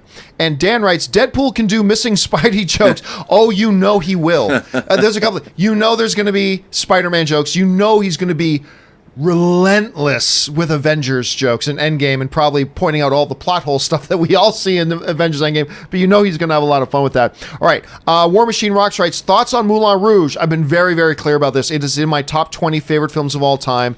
I think it's a brilliant masterpiece of a film of color and sound and singing, and Ewan McGregor and Nicole Kidman are so bloody brilliant in that. I absolutely adore Moulin Rouge. Tom Gillard writes, C-3PO, you probably didn't recognize me because of the red eyes. Get it? You probably didn't recognize because of the arm. Again, I highly encourage everybody to pick up a Dr. Aphra comic, the Star Wars comic Dr. Aphra. It's this Filipino-looking character that looks just like Anne, but she's got the C-3PO and R2 droids that are just evil and love killing people like Dexter. You gotta check them out. It's hilarious. David Tapia writes, Voodoo, owned by Walmart, is remaking Mr. Mom. I've heard about that, guys. First of all, Voodoo, during original content, Walmart wants to get into that, the big streaming game idea. Is anybody going to sign up for Voodoo to watch an original remake of Mr. Mom, Rob? I don't know. I mean, are they going to make things for discount budgets? So it's all going to be really the cheapest programming that you can make? I don't know if I want to sign up for that. Erin, are you going to sign up for a Mr. Mom remake? I just don't even understand what that is today. Because when Mr. Mom came out before, it was at a time where women weren't, just starting to really enter the executive workforce, and men were not staying at home to change diapers and to raise kids traditionally.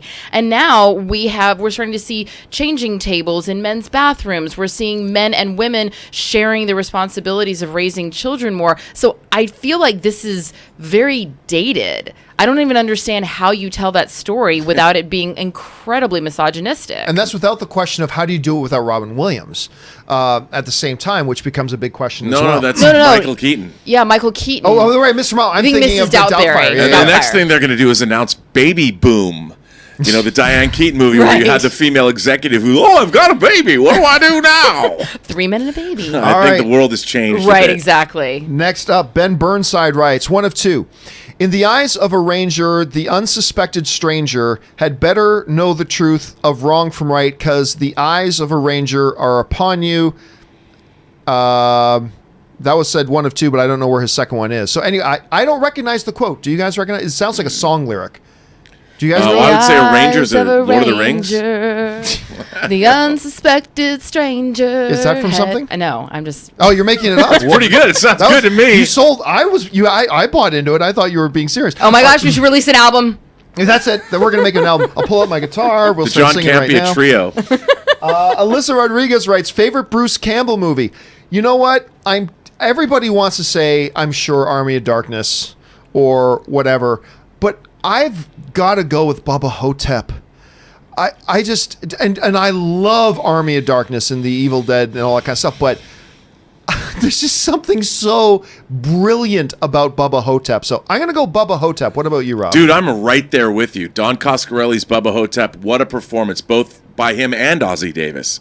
But he's great in that movie. And who was Ossie Davis? He was JFK. JFK. Ossie Davis was JFK. Erin, do you have a particular favorite movie by Bruce Campbell? No, I don't. All right. Let's move on here. Benny95 writes, my theory, Rey figures out the light side isn't what she initially thought it was, turning her to the dark side with Luke's guidance now gone. Kylo finds out through the Emperor that Vader was deep down good. Everything Kylo believed has now been turned upside down, so he turns against the Emperor, just like his father Vader did, and has to defeat Rey, who was lost and has now been turned to the dark side by Palpatine, calling her Darth Rey. That's a very specific prediction, Benny. Here's the thing. Regardless of how this dark Rey image turns out, Rey herself, even if she goes bad at some point in the movie, I have a feeling that big lightsaber fight going on between Kylo and Rey is clearly not in the black robes at that point. So even if she is bad at some point, she's good by the end. I think that's the climax of the film. So no. And besides, there's no redeeming Kylo. I just don't believe, Rob, like you, I don't believe there's any redeeming Kylo Ren. I think they gave the character the opportunity, a couple of opportunities in the movies to choose one side over the other, and he constantly made the choice for the dark side. There's no redeeming at this point, so I don't see this final battle being a good Kylo versus an evil Rey. Do you, Rob? No, but it made me think about a tie-in, a merchandising tie-in that I would love to see now. I love sunglasses. I want to get some dark Ray-Bans.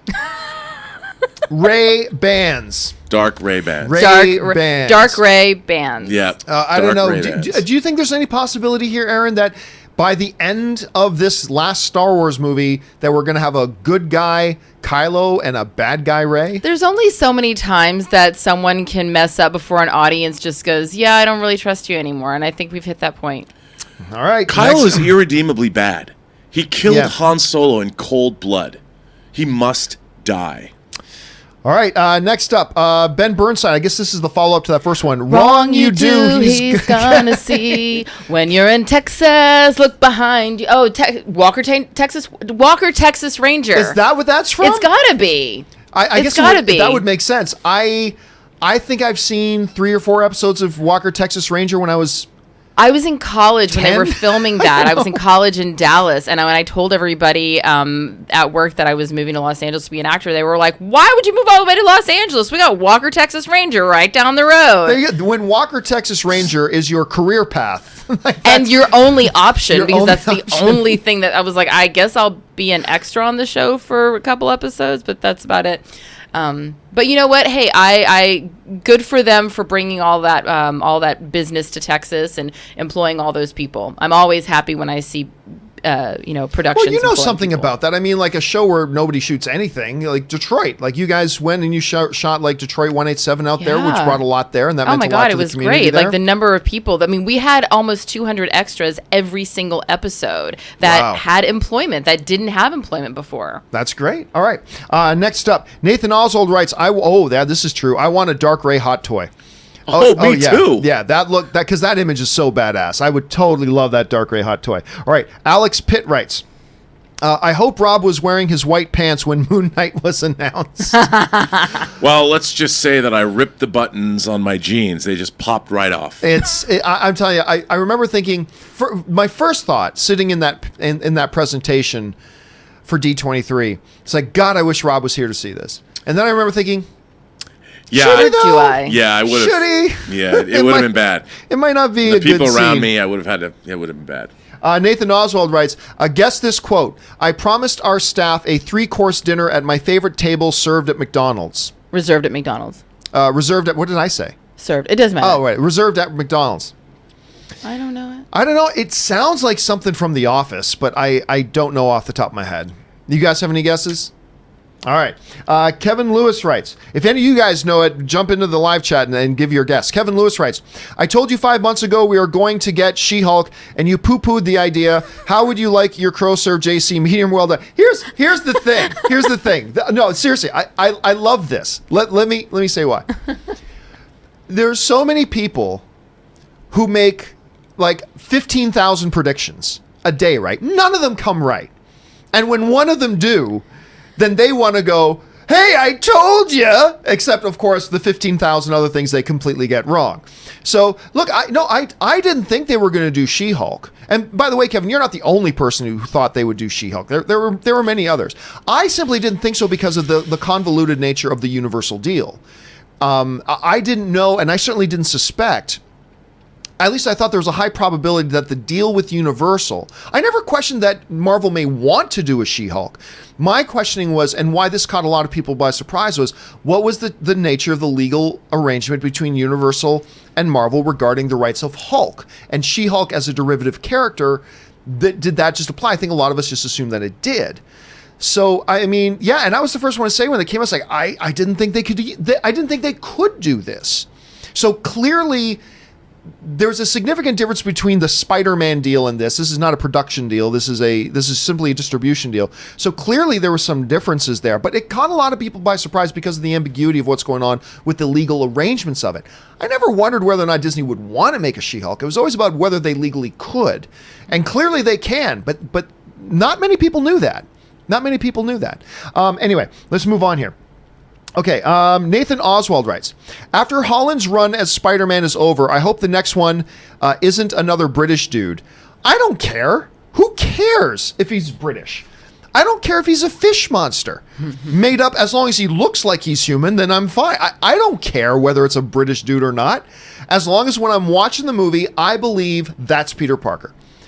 It could be a Russian dude. It could be a fish. It could be whatever. I don't care. As long as I watch and believe it's Peter Parker. Listen, all this bullshit about, oh, a British actor shouldn't play an American person, or an American person shouldn't play a British character, blah, blah, blah. Listen, the job of a frickin' actor is to be something they are not. That's what actors do. For a short period of time in front of a camera or on a stage, they take on becoming something that they are not. So I don't give a shit if it's a British actor or an Aussie actor or a Filipino actor or a Martian actor. I don't care. Actors are people who play things that they are not. So I don't care. And one of the things I go to every time on this is, do you think every time they're doing a movie about World War II? Well, we got to find somebody that believes in the eradication of the Jewish people to play Hitler. Unless we find somebody who really believes in the eradication of the Jewish people, we can't get it. Of course, they go out and get somebody who is not a Nazi to come and play Hitler, because being an actor means being something you are not. So I don't care if they're British. I care. You do? Of course I do. Well, I'm an actor. As an American so actor. for me, as an American actor, I'm like, hey, stay in your lane, sweetheart, because guess what? I don't get auditions for Game of Thrones, because that's the British filmmaking community, unless you are a megastar, superstar American actor, or you're playing an American actor like Julia Roberts in Notting Hill, we don't really get a lot of the opportunities over there in their pond. But they certainly come over here and like to eat up all the fish in our pond. So, and it's a very funny thing. Like a lot of my American actor counterparts, we jokingly say that we're going to move to Australia, get a really good Australian accent, and then come back with a new name and an Australian accent, and we'll definitely become stars. I remember I had, I won't say who it is, but I had this Australian couple. Both of them are actors, and the wife was working on something. The husband, he said, "Oh, mate, I'm not going to do an Australian accent, but he said it's really tough here. You know, pilot season is very different in LA." And I said, "Oh, you're young, you're gorgeous, and you're Australian. You'll probably get a series next week." And he did, and he has never stopped working since. So, to all of the wonderfully, beautifully talented actors from Australia and Ireland and England, I so value and appreciate your work. Please do it in your own country, because I would like a job. Now, correct me if I'm wrong. I say this halfway in jest, because as a consumer, of course, I don't care where someone's from when I'm watching them. Right. But yes, it does seem like if you walk in the door with an Australian accent, and then all of a sudden you're speaking like you're from New York. You know, like that was the thing. Like Janet Montgomery, who I love and is a friend and is a fantastic actress, she's British, and she was playing a girl from New Jersey, and we were in the show Made in Jersey, and everybody was like, you seriously couldn't find a single Italian American actress in the New York area to play this role? You had to get someone from across the pond. I cast her as an American. Let me ask. I mean, and she's wonderful. And she was amazing. She is amazing. That's not to detract from her talent. Yes, all of these actors from these other countries, if they can do the job, they should get the job. Period. The best actors should get the job. I am just a little butthurt because I would like more jobs. And if I can't audition for Game of Thrones, why do you get to come over and audition for all of our movies? Now, I may be missing something. Like, correct me if I'm wrong here, because I may have missed an important part here. Was Sura an American citizen caught in the gladiatorial arena married to Spartacus? Like... I can't remember. Was she in Spartacus? Was she an American citizen? I keep forgetting. First of all, if you can find me one woman who's currently living who is from Thrace, I will go ahead and give that to you. Just saying. And by the way, John, you know what the bullshit I had to jump through in order. I basically sold my soul to play that role. So it did not come without consequence. That ain't gonna stop me from giving you shit about it, though. And hey, you know what? Accent? If there's a girl, what? How's your Greek accent? Hey, hey, we were speaking Thracian, or I don't even know what we were speaking, but everybody's like, what a terrible British accent. I'm like, of course it's a terrible British accent. We weren't British. I basically, you know what I did? I have a recording of Andy Whitfield saying Who played Spartacus in the show. Spartacus, saying every line of dialogue that Sura ever said. I still have it because basically we were the two Thracians. I just had to match what he was saying. So I'm Right. like, why don't you like get pissed off at his accent, not mine? He's the one with the weirdo Welsh Australian hybrid. I'm just trying to match him. So yeah, but touche, right. John, touche. We gotta move Wow. Eric Saul writes, Joker trailer drops tomorrow. Yes, makes me want to dance down some stairs. Did you see the 6 clips posted on Tom Phillips' Instagram? I have not. I have not looked for those things. Look, I'm always the guy, because Rob, you're always the guy that says, I'm already sold. And I'm the guy like, no, give us more trailers. But in this situation, I'm already sold. I'm sold on the Joker movie. 100% I am me too. all in on this movie. I don't want to see clips from it. I don't want to see a new trailer. I just want to see the movie. No, you know what? I'm very rarely there, but I'm there. Yeah. Now, of course, I will watch a trailer because we're going to have to talk about it on the show, so we will. But I am so on board with this movie. It's hard for me to think of many movies more this year that I'm more excited about than Joker. There are 1 or 2, but I just can't wait for this. Maleficent 2. You know, I'm more excited for Maleficent 2 than I thought I would be. Okay. So we'll say that. And you know what else I'm more excited for than I thought it would be? Coming out D23, Frozen 2. Huh. I'm not like I thought the first Frozen was a decent little animated film. I did. I wasn't foreseeing it becoming the biggest animated film of all time at the time, but the trailers and the footage they showed us has an emotional depth to it actually that I wasn't suspecting. And you know what they did at D23? They ended it by I keep forgetting Sarah Marshall's name. Why am I keep forgetting the actress's name? Kristen Bell. Kristen Bell. Thank you. I don't know why I keep forgetting Kristen Bell's name. I love Kristen Bell. Anyway, Kristen Bell, Josh Gad, whoever the other dude is who plays the main love interest dude, and Adele Dazeem came out on stage at D23, and to end the presentation, those 4 came out on stage and live did this big musical number from the movie while the ceiling opened up at the convention center, dropping all these autumn leaves on the wow. audience. Listen, I'm not a Frozen head or whatever the Frozen fans call themselves, but it was really Is it impressive. Jonathan who's in Mindhunter? Who came out? Is he one of the actors? Oh, you know what? It could have been. Yeah, because he was the king in Hamilton. He's a big song and dance man. He's like you.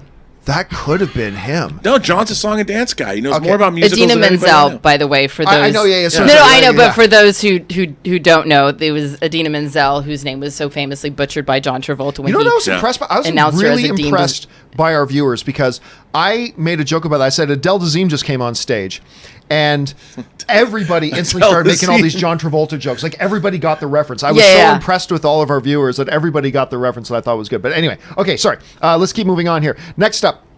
Nathan Oswald writes, even when Fast and Furious goes to space, I will be there day 1 to see it in action. Yeah. Heck Listen, yeah. it's just a franchise that has developed and cultivated its fan base. It found its identity. I contend that Fast and the Furious, which I thought 1 through 3 are shit, but a lot of you guys love it, and then that's great. You dare diss on the drift? Yeah, the introduction of yeah. Han? Didn't like Drift, but I will say this. It was number 4 for me that I had not liked any of the films in the franchise up to that point. It was number 4 that I went, this isn't bad.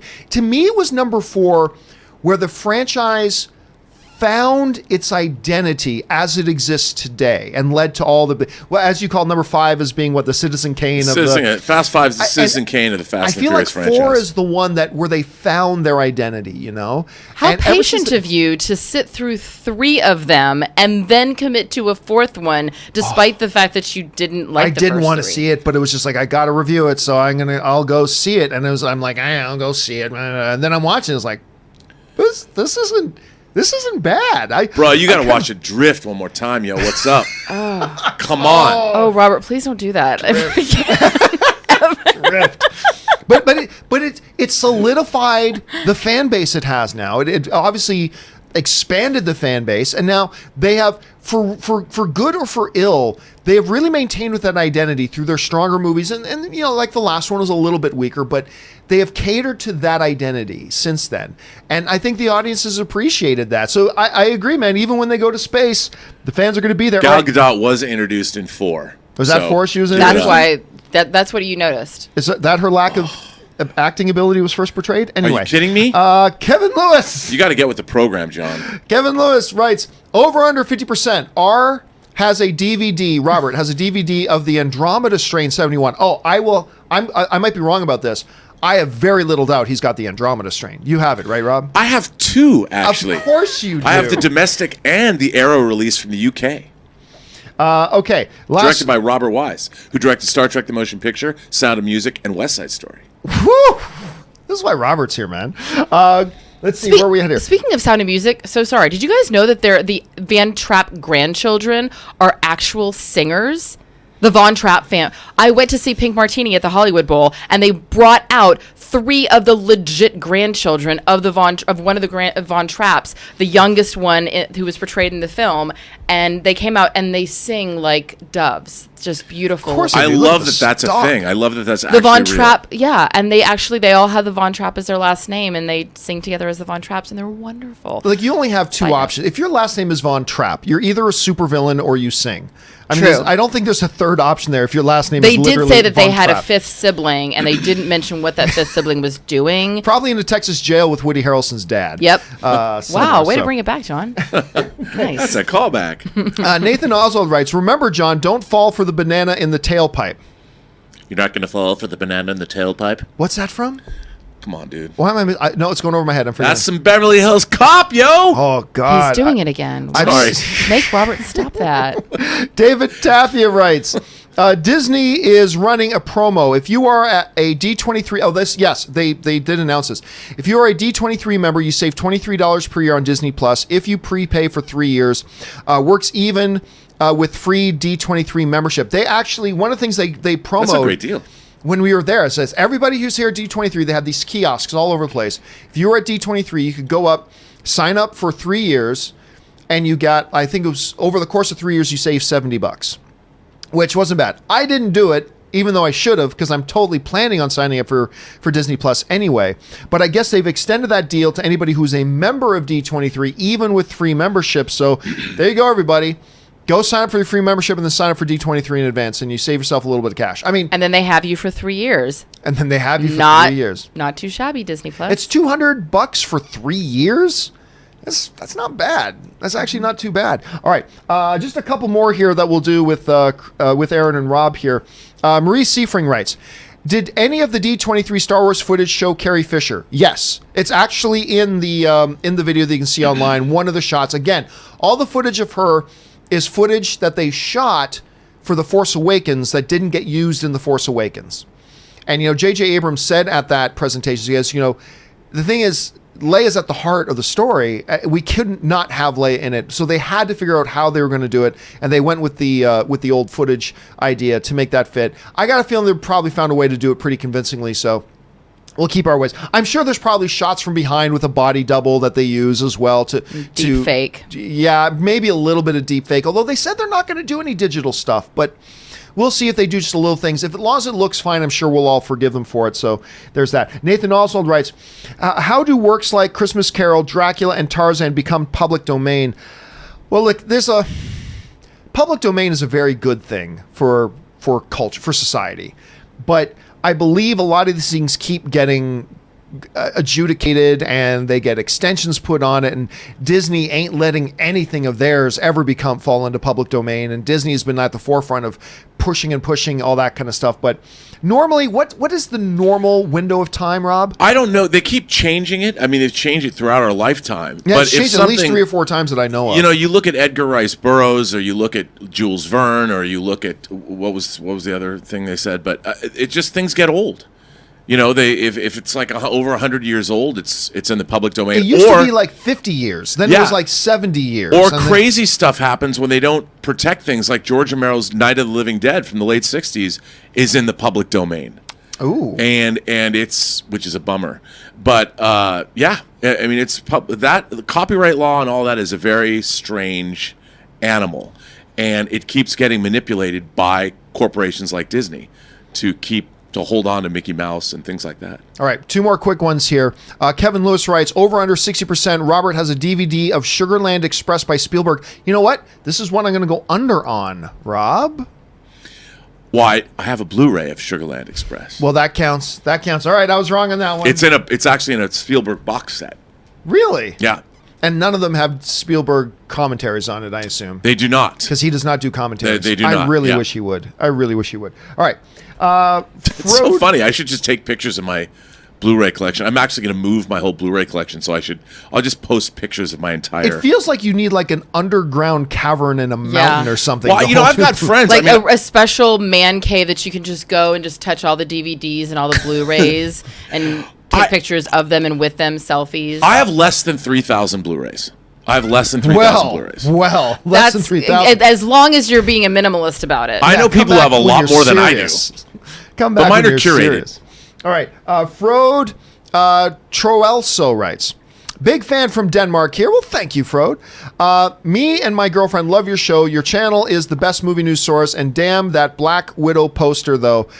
You know what? I got to say, I like the Black Widow poster. I don't love it. I got to say, I don't love it. But I do dig it. It's a different style of poster that it certainly doesn't look like a Marvel poster. Right. So, I mean, I appreciated that they went a little bit different with that. So, okay, now let's make this the last one here. Jordan Ross Weinhold writes, do you think with the mixed audience and critic reaction, chances Lion King wins a VFX Oscar is still likely? Might be Endgame, Gemini Man, or Irishman. This I can tell you for certain. The visual effects community don't give a shit what a critic rating on a movie is. They don't care. If that was an issue, then Suicide Squad wouldn't have won. What did they win for? Costuming? Makeup? I don't know. It might have been makeup and something like that. Suicide Squad clearly wouldn't have won that. It had those branches of the Academy gave two shits about what critics or audiences thought about the movie. They care about that specific discipline. The visual effects community will not care, and the visual effects branch of the Academy will not care what the audience reaction to Lion King was. Those Oscars are not going to the best movies. They go to the movies that did that discipline the best. And I don't know if Lion King wins that or not. I really don't. I'm not sure right now what the visual effects community, what their view is as a whole, because I've been out of the visual effects community for a while. What they're feeling right now as a whole is about visual effects when it's a fully animated film. Now, there have been a couple of instances when animated films have been nominated for visual effects awards. I don't think it'll be Endgame. Gemini Man certainly has a chance at something like that. There's others as well. I don't think Irishman is going to do it, to be honest. But there are certainly a lot of films with big visual effects, great visual effects, blah, blah, blah. It's not always the most visual effects heavy movie that wins. So I honestly don't think, Jordan, I don't know if Lion King wins, but it will have nothing to do one way or the other about there being split critic responses and split audience responses. Not at all. Erin, how do you see that? No, I agree. And I think that's one of the wonderful things about the fact that we do have all these separate categories so that you don't have one. Yes, you always hear about one movie is sweeping the Oscars and they have all these nominations, and that's great. But it gives an opportunity for films that you may not have heard of.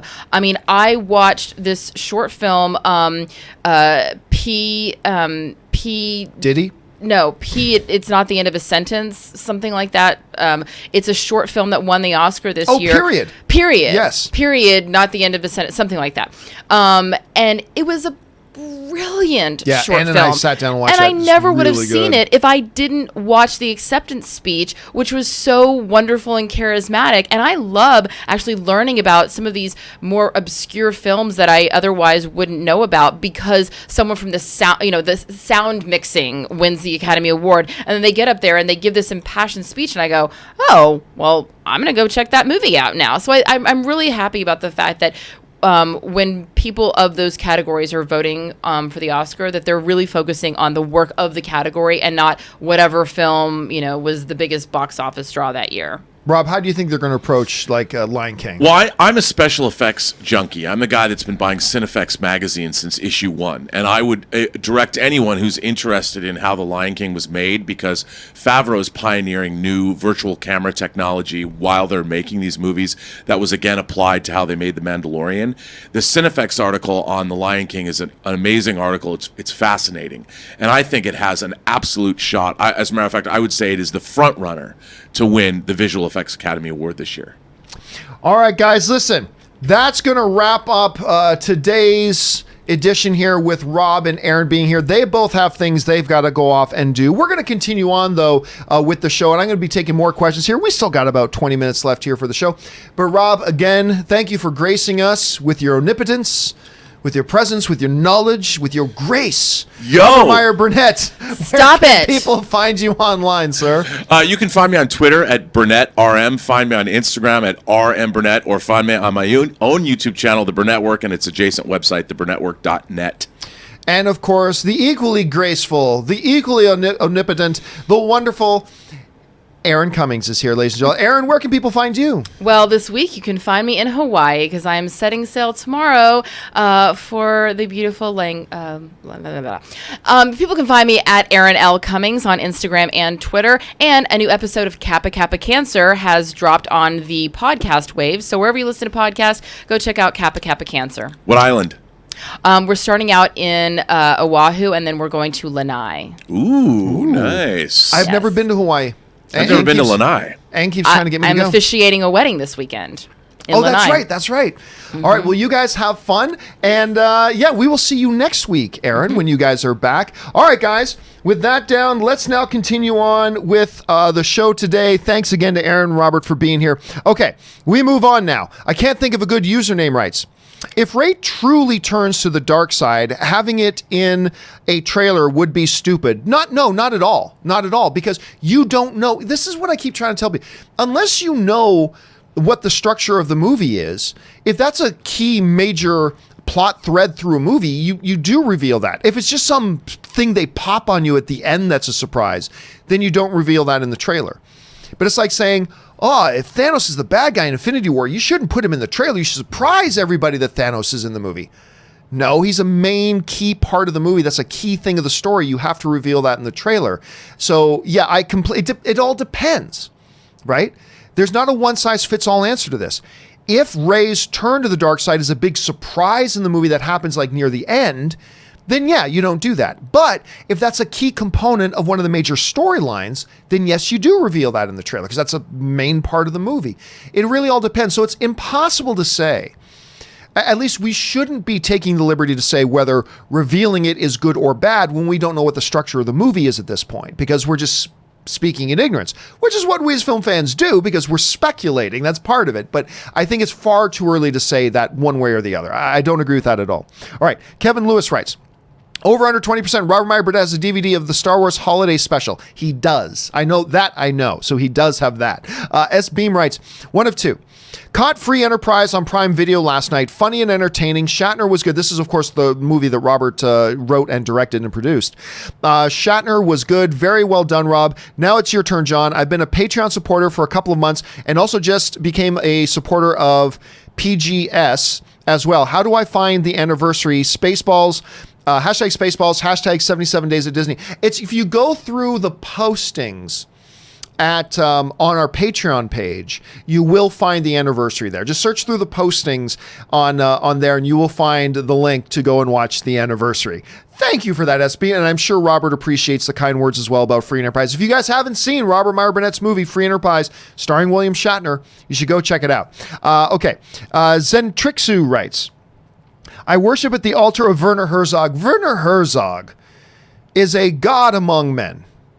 Obviously, one of the stars of the upcoming Mandalorian series. He is a celebrated director, both of narrative film and documentaries. He's a man who was infamously, while being interviewed, while doing a television interview and being interviewed, was shot and decided to continue on doing the interview. Oh, I've been shot. Anyway, blah, blah. And just while the film crew is freaking out, he's like, oh, whatever. Werner Herzog, God Among Men. Koba writes, how long till Spider-Man confirmed for Venom 2? You know what? I said this before and I'll say it again. They've got their script. It's done. I don't think we will. I think there is a possibility we get a post-credit scene with Spider-Man. I mean, because that's easy. You can throw that in now, no problem. Post-credit scene, I think there's a good chance for that.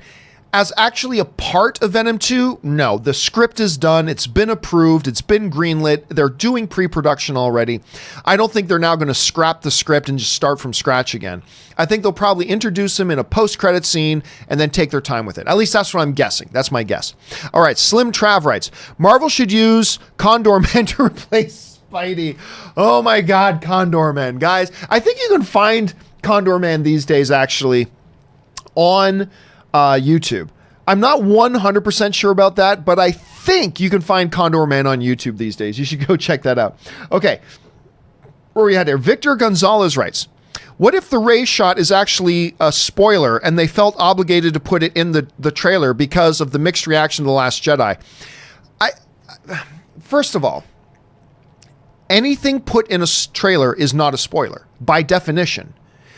Anything that the filmmakers decide, that the studio decides can be in a trailer for marketing purposes, that is not a spoiler. Look, theoretically, anything about a movie is a spoiler. Anything. For example, there's a shot in the footage where John Boyega's is sitting there with the new female character. That's a spoiler. That's telling us something that's in the movie that we didn't know was in the movie. That's a spoiler. I just don't think it's this whole, so no, nothing in a trailer is a spoiler. Nothing in a trailer is a spoiler. It isn't, because by that definition, again, everything you show in a trailer is a spoiler, right? Anything that a studio puts in a trailer is by definition not a spoiler. So no, I don't think that at all. I don't think that at all. Anyway, Scooby-Doo writes, crazy theory. They'll use Madam's Web to fix... They'll use Madam's Web to fix the Spidey leaving the MCU problem since she'll all AB the Spider-Verse and Dimension. I'll be honest with you, I don't know much about Madam's Web. I don't. There's a whole hell of a lot of Spider-Man I know about. That's not something I know very well. So I don't think they're going to do that at all. I seriously just think they're just not going to reference Spider-Man anymore in the MCU. There's nothing they have to do.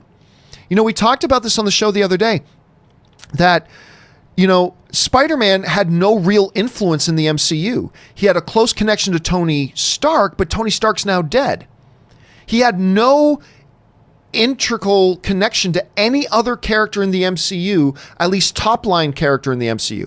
Yeah, he had a connection to Happy, but he's not a top-line character in the MCU, and they can easily just work around that. He only spent a couple of hours with Doctor Strange. He spent no time with most of the MCU characters, and some of them he only ever spent a few minutes with them. Most of them don't even know the kid's name. So it's going to be actually very easy for them to carry on with the MCU and never reference Spider-Man again. It's actually going to be easier than easy. There's no reason they need to.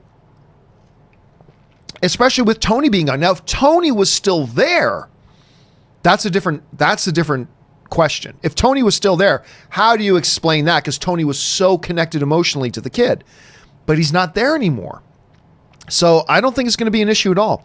I don't think they need to do something as wild as, multi-dimensional. They don't need to do that. All they got to do is just not mention him again, and it's really not going to interrupt anything. Give Luigi a Ring writes, hey guys, I'd like to see Sony give Sam Raimi the freedom and chance to redeem himself on the Spider-Man 3 movie. I've never bought into that BS, to be honest with you. I've never bought into that BS. Look, Spider-Man 3, I love Sam Raimi. I've actually got a gift over here that Sam Raimi gave me once that I love. It's one of the things I hold on to. It's this coin. Anyway, I love Sam Raimi, but this whole excuse culture of making excuses for directors we like when a movie there's this common refrain as Spider-Man 3 was only bad because Sony forced him to put Venom in the movie. Okay, then make a good movie with Venom in it. Simple. I mean, not so simple, but okay. This excuse culture we live in, it's like, I'm sorry, I love Sam Raimi. He's brilliant. But Sam Raimi is responsible for Spider-Man 3. But John, they forced him to put Venom in the movie. Okay, then make a good movie with Venom in it. Like, everybody forgets. It's not as impactful, no, but the principle's the same here. Joss Whedon did not want to have Black Widow in the Avengers. Joss Whedon didn't want to have Black Widow in the Avengers. His script that he wrote featured Wasp. As Joss Whedon put it, he said, my first draft was very heavily waspy, is what he said. Wasp was a key central figure in his first script. And Kevin Feige forced him to take Wasp out and forced him to put Black Widow in, a character he didn't want to use at the time. So what did Joss Whedon do? All right, then I'm going to rewrite this in such a way to make sure that it works. I get it. The studio said to Sam Raimi, it's very important to us that Venom be in this movie. Okay, then make a good movie with Venom in it. It's still your responsibility. And it's not easy to make a good movie. And it's especially not easy to make a good movie when you're having to change characters that you weren't planning on changing, or using characters you weren't going to use, or not using other characters you did want to use, much like the Joss Whedon situation with the first Avengers. But you still get to make your movie. Just do a good movie with that. And so I'm sorry, I never have bought this popular thinking of blame Sony. I mean, there's a lot to blame Sony for over the years, but on this one particular issue, this whole mob mentality of, oh, it's Sony's fault, not Sam Raimi. No, Sam Raimi was still the director, and Sam Raimi had the opportunity to make a good movie with the Venom character. But he didn't. And I love Sam Raimi, but everybody's got a bad day at the office. Even my favorite filmmaker of all time, Steven Spielberg, he's made a crappy movie. He's still my favorite director of all time, but he's had a bad day at the office. I have a bad day at the office. You have a bad day at the office. To me, Spider-Man 3 was Sam Raimi's bad day at the office. Doesn't change how brilliant he is with everything else, but he's still the director. It's his responsibility. You know, if you had to use a certain character, okay, then make the movie good with that character. And if you can't, then own it. You couldn't do it. You take all the credit if you do, but you got to take the blame if you don't. And to me, it's still on Sam Raimi. You know, I know everybody loves to blame the man, whoever the studio is at the time, whether it's Paramount or Sony or Disney or Warner Bros. Everybody loves to blame the man, but sometimes it's just one of our favorite creators having a bad day at the office. And Sam Raimi, who's one of my favorite creators, that was his bad day at the office. Well, he moved on, and so have we. But yeah, I don't buy that thing about oh, it would have been great if only they didn't make him use Venom. No, he still could have done a good movie with Venom, but they didn't. Anyway, because I'll tell you what Sony didn't make him do was make Emo Peter. Sony didn't make him make Emo Peter. That was all Sam. That was all Raimi. I mean, that was all Raimi. They said use Venom. They didn't say make Emo Peter. Anyway, Give Luigi a Ring also writes, also, just like to say, I drive a lot for work between clients across the UK. Cool. You guys and the show make my journey so much more bearable. Thank you. That is awesome. And I'm with you, dude. When I'm in a car, I actually, ever since, I don't know, last 10 years, I don't listen to the radio when I'm in the car. On the rare occasion that I do turn on the radio, I'm usually listening to ESPN radio, like the local ESPN station. But when I'm in a car, 90% of the time, I'm listening to my favorite shows, podcasts or YouTube shows or whatever. I'll just pop that on and listen to that. 9% of the time, I'm listening to an audiobook. And 1% of the time, maybe I've got the radio on. And I'm with you, Luigi. It's totally... I don't know why. It just makes the driving, which I don't like to do generally, but it makes driving just a lot more bearable. So I'm glad that we can be a part of that, Luigi. Thanks so much for taking us along for your ride with you, dude. All right. Ryan Lohner writes, addendum to theory. The Ray we've been following is a clone, but Evil Ray is the original. Totally possible. Totally possible. Could be that they're just all clones grown out of a dish or something like that. Who knows? Then there's a lot of different theories. Rey is actually a clone of Shmi Skywalker. All right, that's possible, I suppose. Rey is a clone of the Emperor. Okay, I suppose in a way. I mean, or maybe there's one is an original, other is the clone. That's a possibility too. I don't see how that works necessarily since Rey was a baby at one point. So was a baby born and they instantly clone that baby and there's 9 months? I'm not quite sure how that would work. I'm buying more and more into this twin theory. Now, I still think the most likely scenario is, as you guys are guessing, is that it's probably like a dark vision or a dark dream. But I'm buying more and more into this twin theory. Again, I'm not saying it is what it is. I'm just saying like 15%. 85% chance it's not. I think 15% chance it is. We'll have to see. All right, Sheepdog117 writes, watched all of Parks and Rec, now my favorite sitcom. Dude, I love that show. It is, I've told you guys this before, but Ann and I can play episode roulette with The Office and with Parks and Rec. And what we mean by episode roulette is, it's like we're sitting down, we're going to watch a little bit of TV while we're eating dinner, just either select The Office or Parks and Rec, close our eyes, and we just rapidly scroll through all the episodes and then just randomly hit play. And we know whichever episode it lands on, we're going to love it. Because every episode of The Office is great. And every episode of Parks and Rec is great. And we can just do that. It is so, guys, if you have never gotten on board with Parks and Rec, I would say you can skip season 1. You can watch, to me, season 1 is the weakest of the seasons. It really finds its stride in season 3, but if you have not gone on board with Parks and Rec, follow Sheepdog's example here and give it a shot. I think you're going to love it. All right, Jay Meister25 writes, well, it's got Woody Harrelson. Sign me up, Sony.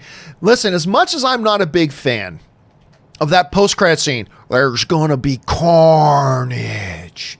As much as I didn't love that post-credit scene, having Woody Harrelson play Cletus is pretty inspired casting.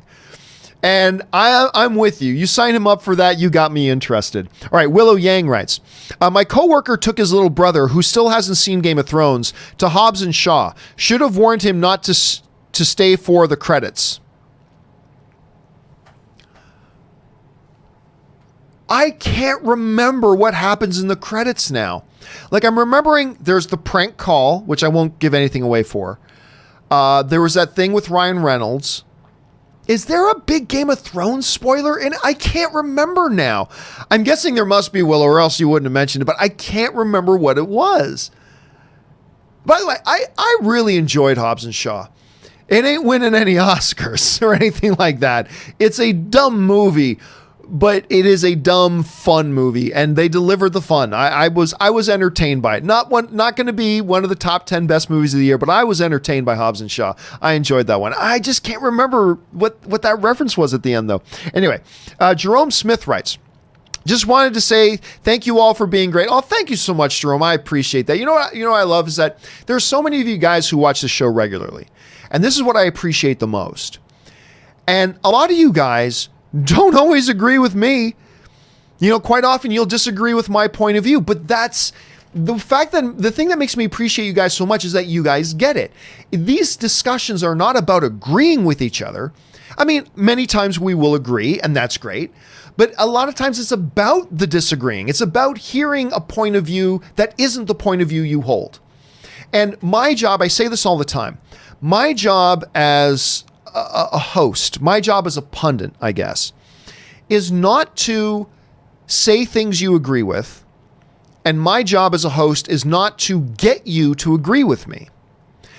Too many people on YouTube think like they feel pressured to only say things that's popular and say things that their audience, whatever their audience is, just say things that their audience want to hear. I never do that. Some YouTubers think that they need to convince the audience to see things from their point of view and to agree with what their opinion is. I think neither of those things. My job is to give my opinion and then hopefully explain my opinion in such a way that helps you understand what my opinion is, but also helps you sharpen your own opinion. Whether that opinion is in agreement with me or in disagreement with me. Like, I've had people tell me, one of my favorite things I love hearing from a potential audience member is when they hear me explain my point of view and they said to me, you know, I disagree with that. And hearing you explain your opinion on that, John, really helped me sharpen and really put into context and focus why I disagree with you so much on it. And to me, that's great. That's great. And I appreciate so much that so many people who are viewers of our shows here totally get that, because some of our longest term, most hardcore viewers are people who disagree with me half the time. And that's awesome, because that's what this stuff is supposed to be about. It's not about all having the same opinion. It's about expressing our opinions and celebrating the differences in the opinions. And I love, because I know, Jerome, you don't always agree with me. And I probably wouldn't always agree with you. And that's why it's fun to get together and talk about this stuff. And I so appreciate that so many people of the show watch and have that mindset as we're talking about it. I'm going to say things you disagree with, because that's movies, right? We all have different opinions. And I love the fact that you guys, so many of you guys who watch a show, recognize that and celebrate that. And I celebrate that you guys are here. It makes me feel grateful every day that you guys are here. Matt Thornton writes, so after seeing Dark Side Rey, the second I see an announcement for her hot toy and Black Series FX lightsaber, shut up and take my money. Dude, I'll tell you what, that double-hinged butterfly knife-like lightsaber, that's pretty damn... Now look, it may come across as totally stupid in the movie. And this movie may be dumber than Attack of the Clones, for all we know. But just on its own, out of context, that Dark Rey figure looks awesome. And that double-hinged lightsaber looks pretty damn sweet to me. So we'll see how that all turns out. But I'm with you, Matt. It'll be hard for me not to spend my money on that when it comes out. Okay, next up. Michael Bradley writes, hello, John. I think the dark side Rey is not Rey's vision, but Kylo's. Perhaps a vision of Rey not only killing him, but taking his place. That's a possibility. I mean, again, that falls under the category of dark dream, dark vision, regardless of who it's from. I also include, like, if Palpatine has a part in the movie where he's describing his evil plan and you see that playing out. Like, so I include that all as dark vision. Maybe. My one hesitation about that, though, is, well, there's two with the particular theory you have. It doesn't mean you're wrong. Here's two of my hesitations. Number one, we've seen Kylo desperately try to turn Rey before. And he has seen firsthand that there's no turning Rey. At least that's from his point of view. He tried desperately to turn her to the dark side. She seems very firm in that. But the other thing is this. It's the lightsaber itself. Why would he have a vision of Rey having such an intricate and uniquely designed lightsaber that we have never seen in the movies before? You would think that if he had this dark vision of her killing him and taking his place or whatever, she would be holding the saber she's always held, maybe just turned red. I don't know. We'll have to see. Again, I still think it's most likely it is a vision of some way, shape, or form, and maybe it's Kylo's, maybe it's Rey's. We'll have to wait and find out. But it's an interesting observation there, Michael. All right. Jared Oberfeld writes, one of two. Yesterday, you didn't mention my favorite movie, The Wizard of Oz, turned 80 on Sunday, and Rey's lightsaber. Rey's lightsaber turned 80? Anyway. Really? Wizard of Oz turned 80? That's amazing. Still, I mean, you can... Well, anyway, let me go on and read Jared's second part. Tell Rob I recommend pre-ordering Blu-rays from bestbuy.com and getting them shipped to his house. They'll arrive before they arrive on store shelves. I'm pretty sure Rob probably knows every little hint and secret about ordering discs and getting them as soon as humanly possible. As he just said, he's got over 3,000 in his collection, which is remarkable. And I'm sure there are people with more. The thing about Wizard of Oz, though, let's go back to that for a second. Wizard of Oz, you're not going to find many people. I'm sure you'll find some because it's movies and we all have different opinions, but I don't think you're going to find a lot of people out there that would disagree that Wizard of Oz is one of the all-time classic films. That is amongst the most celebrated ever. Like still today, in my family's house, Wizard of Oz will get popped on once in a while. Up at the Campea Ranch, up in Canada with my mom and dad. That's still a movie that'll get popped on once in a while, especially around Christmas time. It is just simply, and it turns 80 for a movie that had that kind of longevity is just absolutely crazy. Anyway, so you're absolutely right about that, Jared. All right, Richard Karate writes, "Did you soup goop massively over Ani?" Did you soup goop massively over Ani at 23 after the episode 9 trailer? Oh, like soup goop. Yeah. Honestly, no. Frankly, I think the footage, by the way, it's not a trailer. J.J. Abrams specifically said, well, first of all, you can watch it and tell it's not a trailer. But J.J. was very clear, this isn't a trailer. That's just a little montage of clips they put together for D23. I didn't think it was all that great. Frankly, I didn't think it was all that great. The Star Destroyer shot was cool. The Rey shot was cool. But overall, more than half of it is just a montage of clips from the original trilogy. I didn't think it was that great. I mean, there's nothing wrong with it, but I just didn't think it was all that great that a lot of people seem to think it was this incredible, fantastic thing. I was actually surprised on 2 levels. I was surprised they even released it to the public because I didn't think they would, because I didn't think it was anything special. And then I was additionally surprised to see how much people were freaking out about it, because I am a huge Star Wars fan and I didn't think it was all that great. But anyway, so no, I myself, Richard, didn't soup goop over the D23 Star Wars footage, to be honest. All right, KW Garrett 83 writes,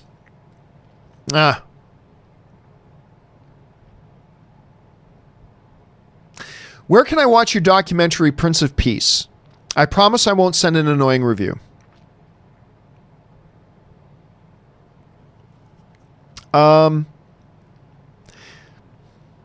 If it's okay, I'm going to wrap up today's show on this.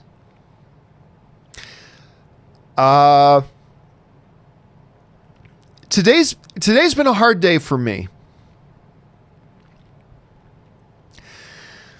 And it's interesting that you bring that up. It's actually really interesting you bring that up, KW. So I have this what KW is referring to is I have this documentary that I made called Prince of Peace, God of War. It was the first documentary I ever did. No budget. I had no crew. I just made it myself. I had a video camera, a couple lights, and a suitcase, and I drove around Canada and the US interviewing people to make this little documentary. And you can find it on YouTube. I put it recently. It was set on private forever, but I recently unprivatized it. It's just available on YouTube. You can find it. It's an hour long. I don't tell anybody it's there, but it's there if you want to find it. Just search Prince of Peace, God of War, YouTube, and you'll find an hour long one, and it's there. It's funny you bring that up today. There's a guy, I lived in a city called Saskatoon, Saskatchewan, Canada for a number of years. Really great little town. I love Saskatchewan. I love Saskatoon. And while there, I met this guy by the name of Jordan Cooper. And Jordan Cooper was this larger than life, like strong-willed, strong opinionated dude that it just had a really positive impact on my life personally. Just knowing him, from my point of view, knowing him was a positive impact on my life. And I really, and he and I would have lunch at least twice a week. We had a mutual friend, Chris. We had a lot of mutual friends out there. And he was a guy that I would say was a guy that was one of the closer friends of mine when I lived in Saskatoon. He was profoundly intelligent, profoundly eloquent, a great communicator, and really believed in social justice before social justice became a thing today. This is going back 15 years ago. And he was a voice in politics. He was a regular contributor to our national television network in Canada on important topics. He was an article editorial writer for the newspaper up there. He was heavily involved in church leadership and all that kind of stuff. He was the type of guy that when you drove by and you saw a homeless guy on a corner, the first thing he is, what are we doing about that? Not as in, how do we get rid of homeless people hanging on the street, but how do we meet that guy's needs? This guy needs some stuff. How do we meet those needs? And he would talk about it and write about it, and he would do things about it. He was a positive influence in my life and a good friend. And when I made my film, Prince of Peace, God of War, because he was very big, and he was actually leader of a church leaders network at the time. He was one of the guys that I traveled to go and get together with to interview him for my documentary. And he appears in my documentary because he's just profoundly intelligent, all that kind of stuff. So I moved away from Saskatoon and moved back to Eastern Canada. And sorry for the long story here, guys, but I moved back to Eastern Canada. And, Jordan and I would stay in touch over social media and email, but the longer you live away, we kept in touch less and less. And, the last time he and I really touched base was like 5 years ago. It was just a brief little thing. And for whatever reason today, which is so funny why this came up.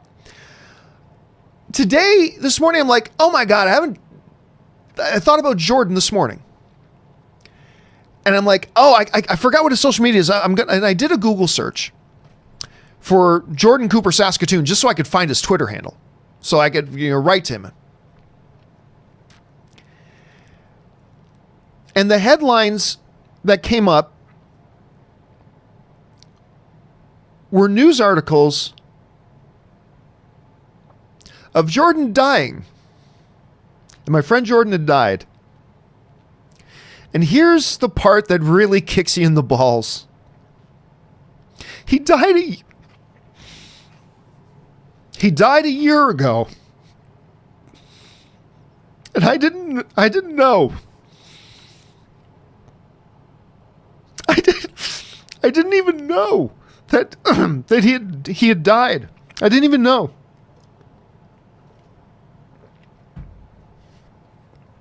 This guy who I would have lunch with all the time and considered not like the biggest influence in my life or anything like that.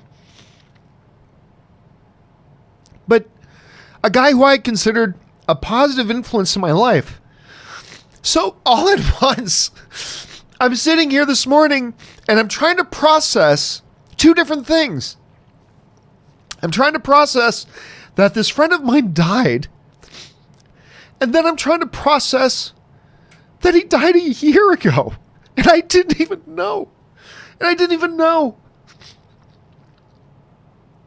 And I went in and I talked to my wife, who was just getting out of bed this morning. And I was telling Ann, I don't even know which part I'm feeling worse about. Anyway. The whole reason I tell that story, my freaking sob story, the whole reason I tell that sob story is, you move in different directions in life. And you go and new things happen, changes in life happened, and you go off and do new things. And it's just a natural part of life that, people that are important to you or that have had positive influences in your life or whatever, you maybe lose touch with. And I guess that's natural. That's natural. But sometimes there are things that are natural that you shouldn't accept. And I was hit today with the notion that here's a guy who had a really positive effect on me, and I really enjoyed him, and I enjoyed my time with him, and I enjoyed his friendship, and even though he was never my best friend in the world, but I really enjoyed him, and I really respected him, and he was a positive influence on me. And I had gone 5 years, minimum, 5 years, without just dropping him a note, just to say, it's an honor to know you. Or to say, you've made a positive influence in my life. Or I even look at you as a role model to me, even though he was the same age as me. So I guess the whole reason that I tell that ridiculous sob story, wasting all of your time, and I apologize for that, is to say, you know what, guys? We do move away. We do lose touch. But can I really encourage you to learn from my failures and my mistakes? If there are people in your life that you've been good friends with at a time, or they are part of positive memories that you have, or they've been a positive influence in your life at some point, I would say make one day a year, just one day a year. Put it on your Google Calendar or whatever, that one day a year. You're just going to drop a quick note to like maybe the 10, 15, 20 people in your life, even if it's just a chain email, just to say, hey, if you're getting this email from me because you got maybe you got 25 people on it, it's because you're somebody who's been important to me. And you are a positive influence in my life, and I just want to let you know that. And then maybe someday, you won't find out that they had died a year earlier and you never even knew. I don't know. So anyway, on that profound downer, we wrap up today's show on that, guys. So anyway, sorry for the sob story. I guess I just decided at the last second there, I wanted to encourage you guys to set one day a year. Just one day a year where you write like one letter and just CC a bunch of people that you know and just say, you have been important to me in my life at one point or another. And maybe do that, because I didn't. And I regret that I didn't. I really regret that I didn't. Anyway, guys, that will do it. Wrapping up on a completely somber note. I'm sorry about that. That will do it for today's installment of the show. Guys, thank you so much for being here and being a part of the show. I want to thank Robert Meyer Burnett for being here, of course, the great Erin Cummings for being here, and thank you to you guys for being here as well. You make being a part of a film fan community a fun thing. So thank you guys so much for that. For all of the rest of you guys who unfortunately had questions come in after KW Garrett, which totally derailed the conversation. I'm sorry about that. Everybody from James and everybody on down, do not worry. I'm going to do a companion video later this afternoon where every single question that got sent in today is going to get answered in a video and in a question. We just got to cut it off at this point. So thank you for that. Thank you for sending those questions. And they're getting answered in a video today. Keep your eyes open for that. All right, guys, that will do it for me for today. Thank you so much for being here. My name is John Campea, and until next time, bye-bye.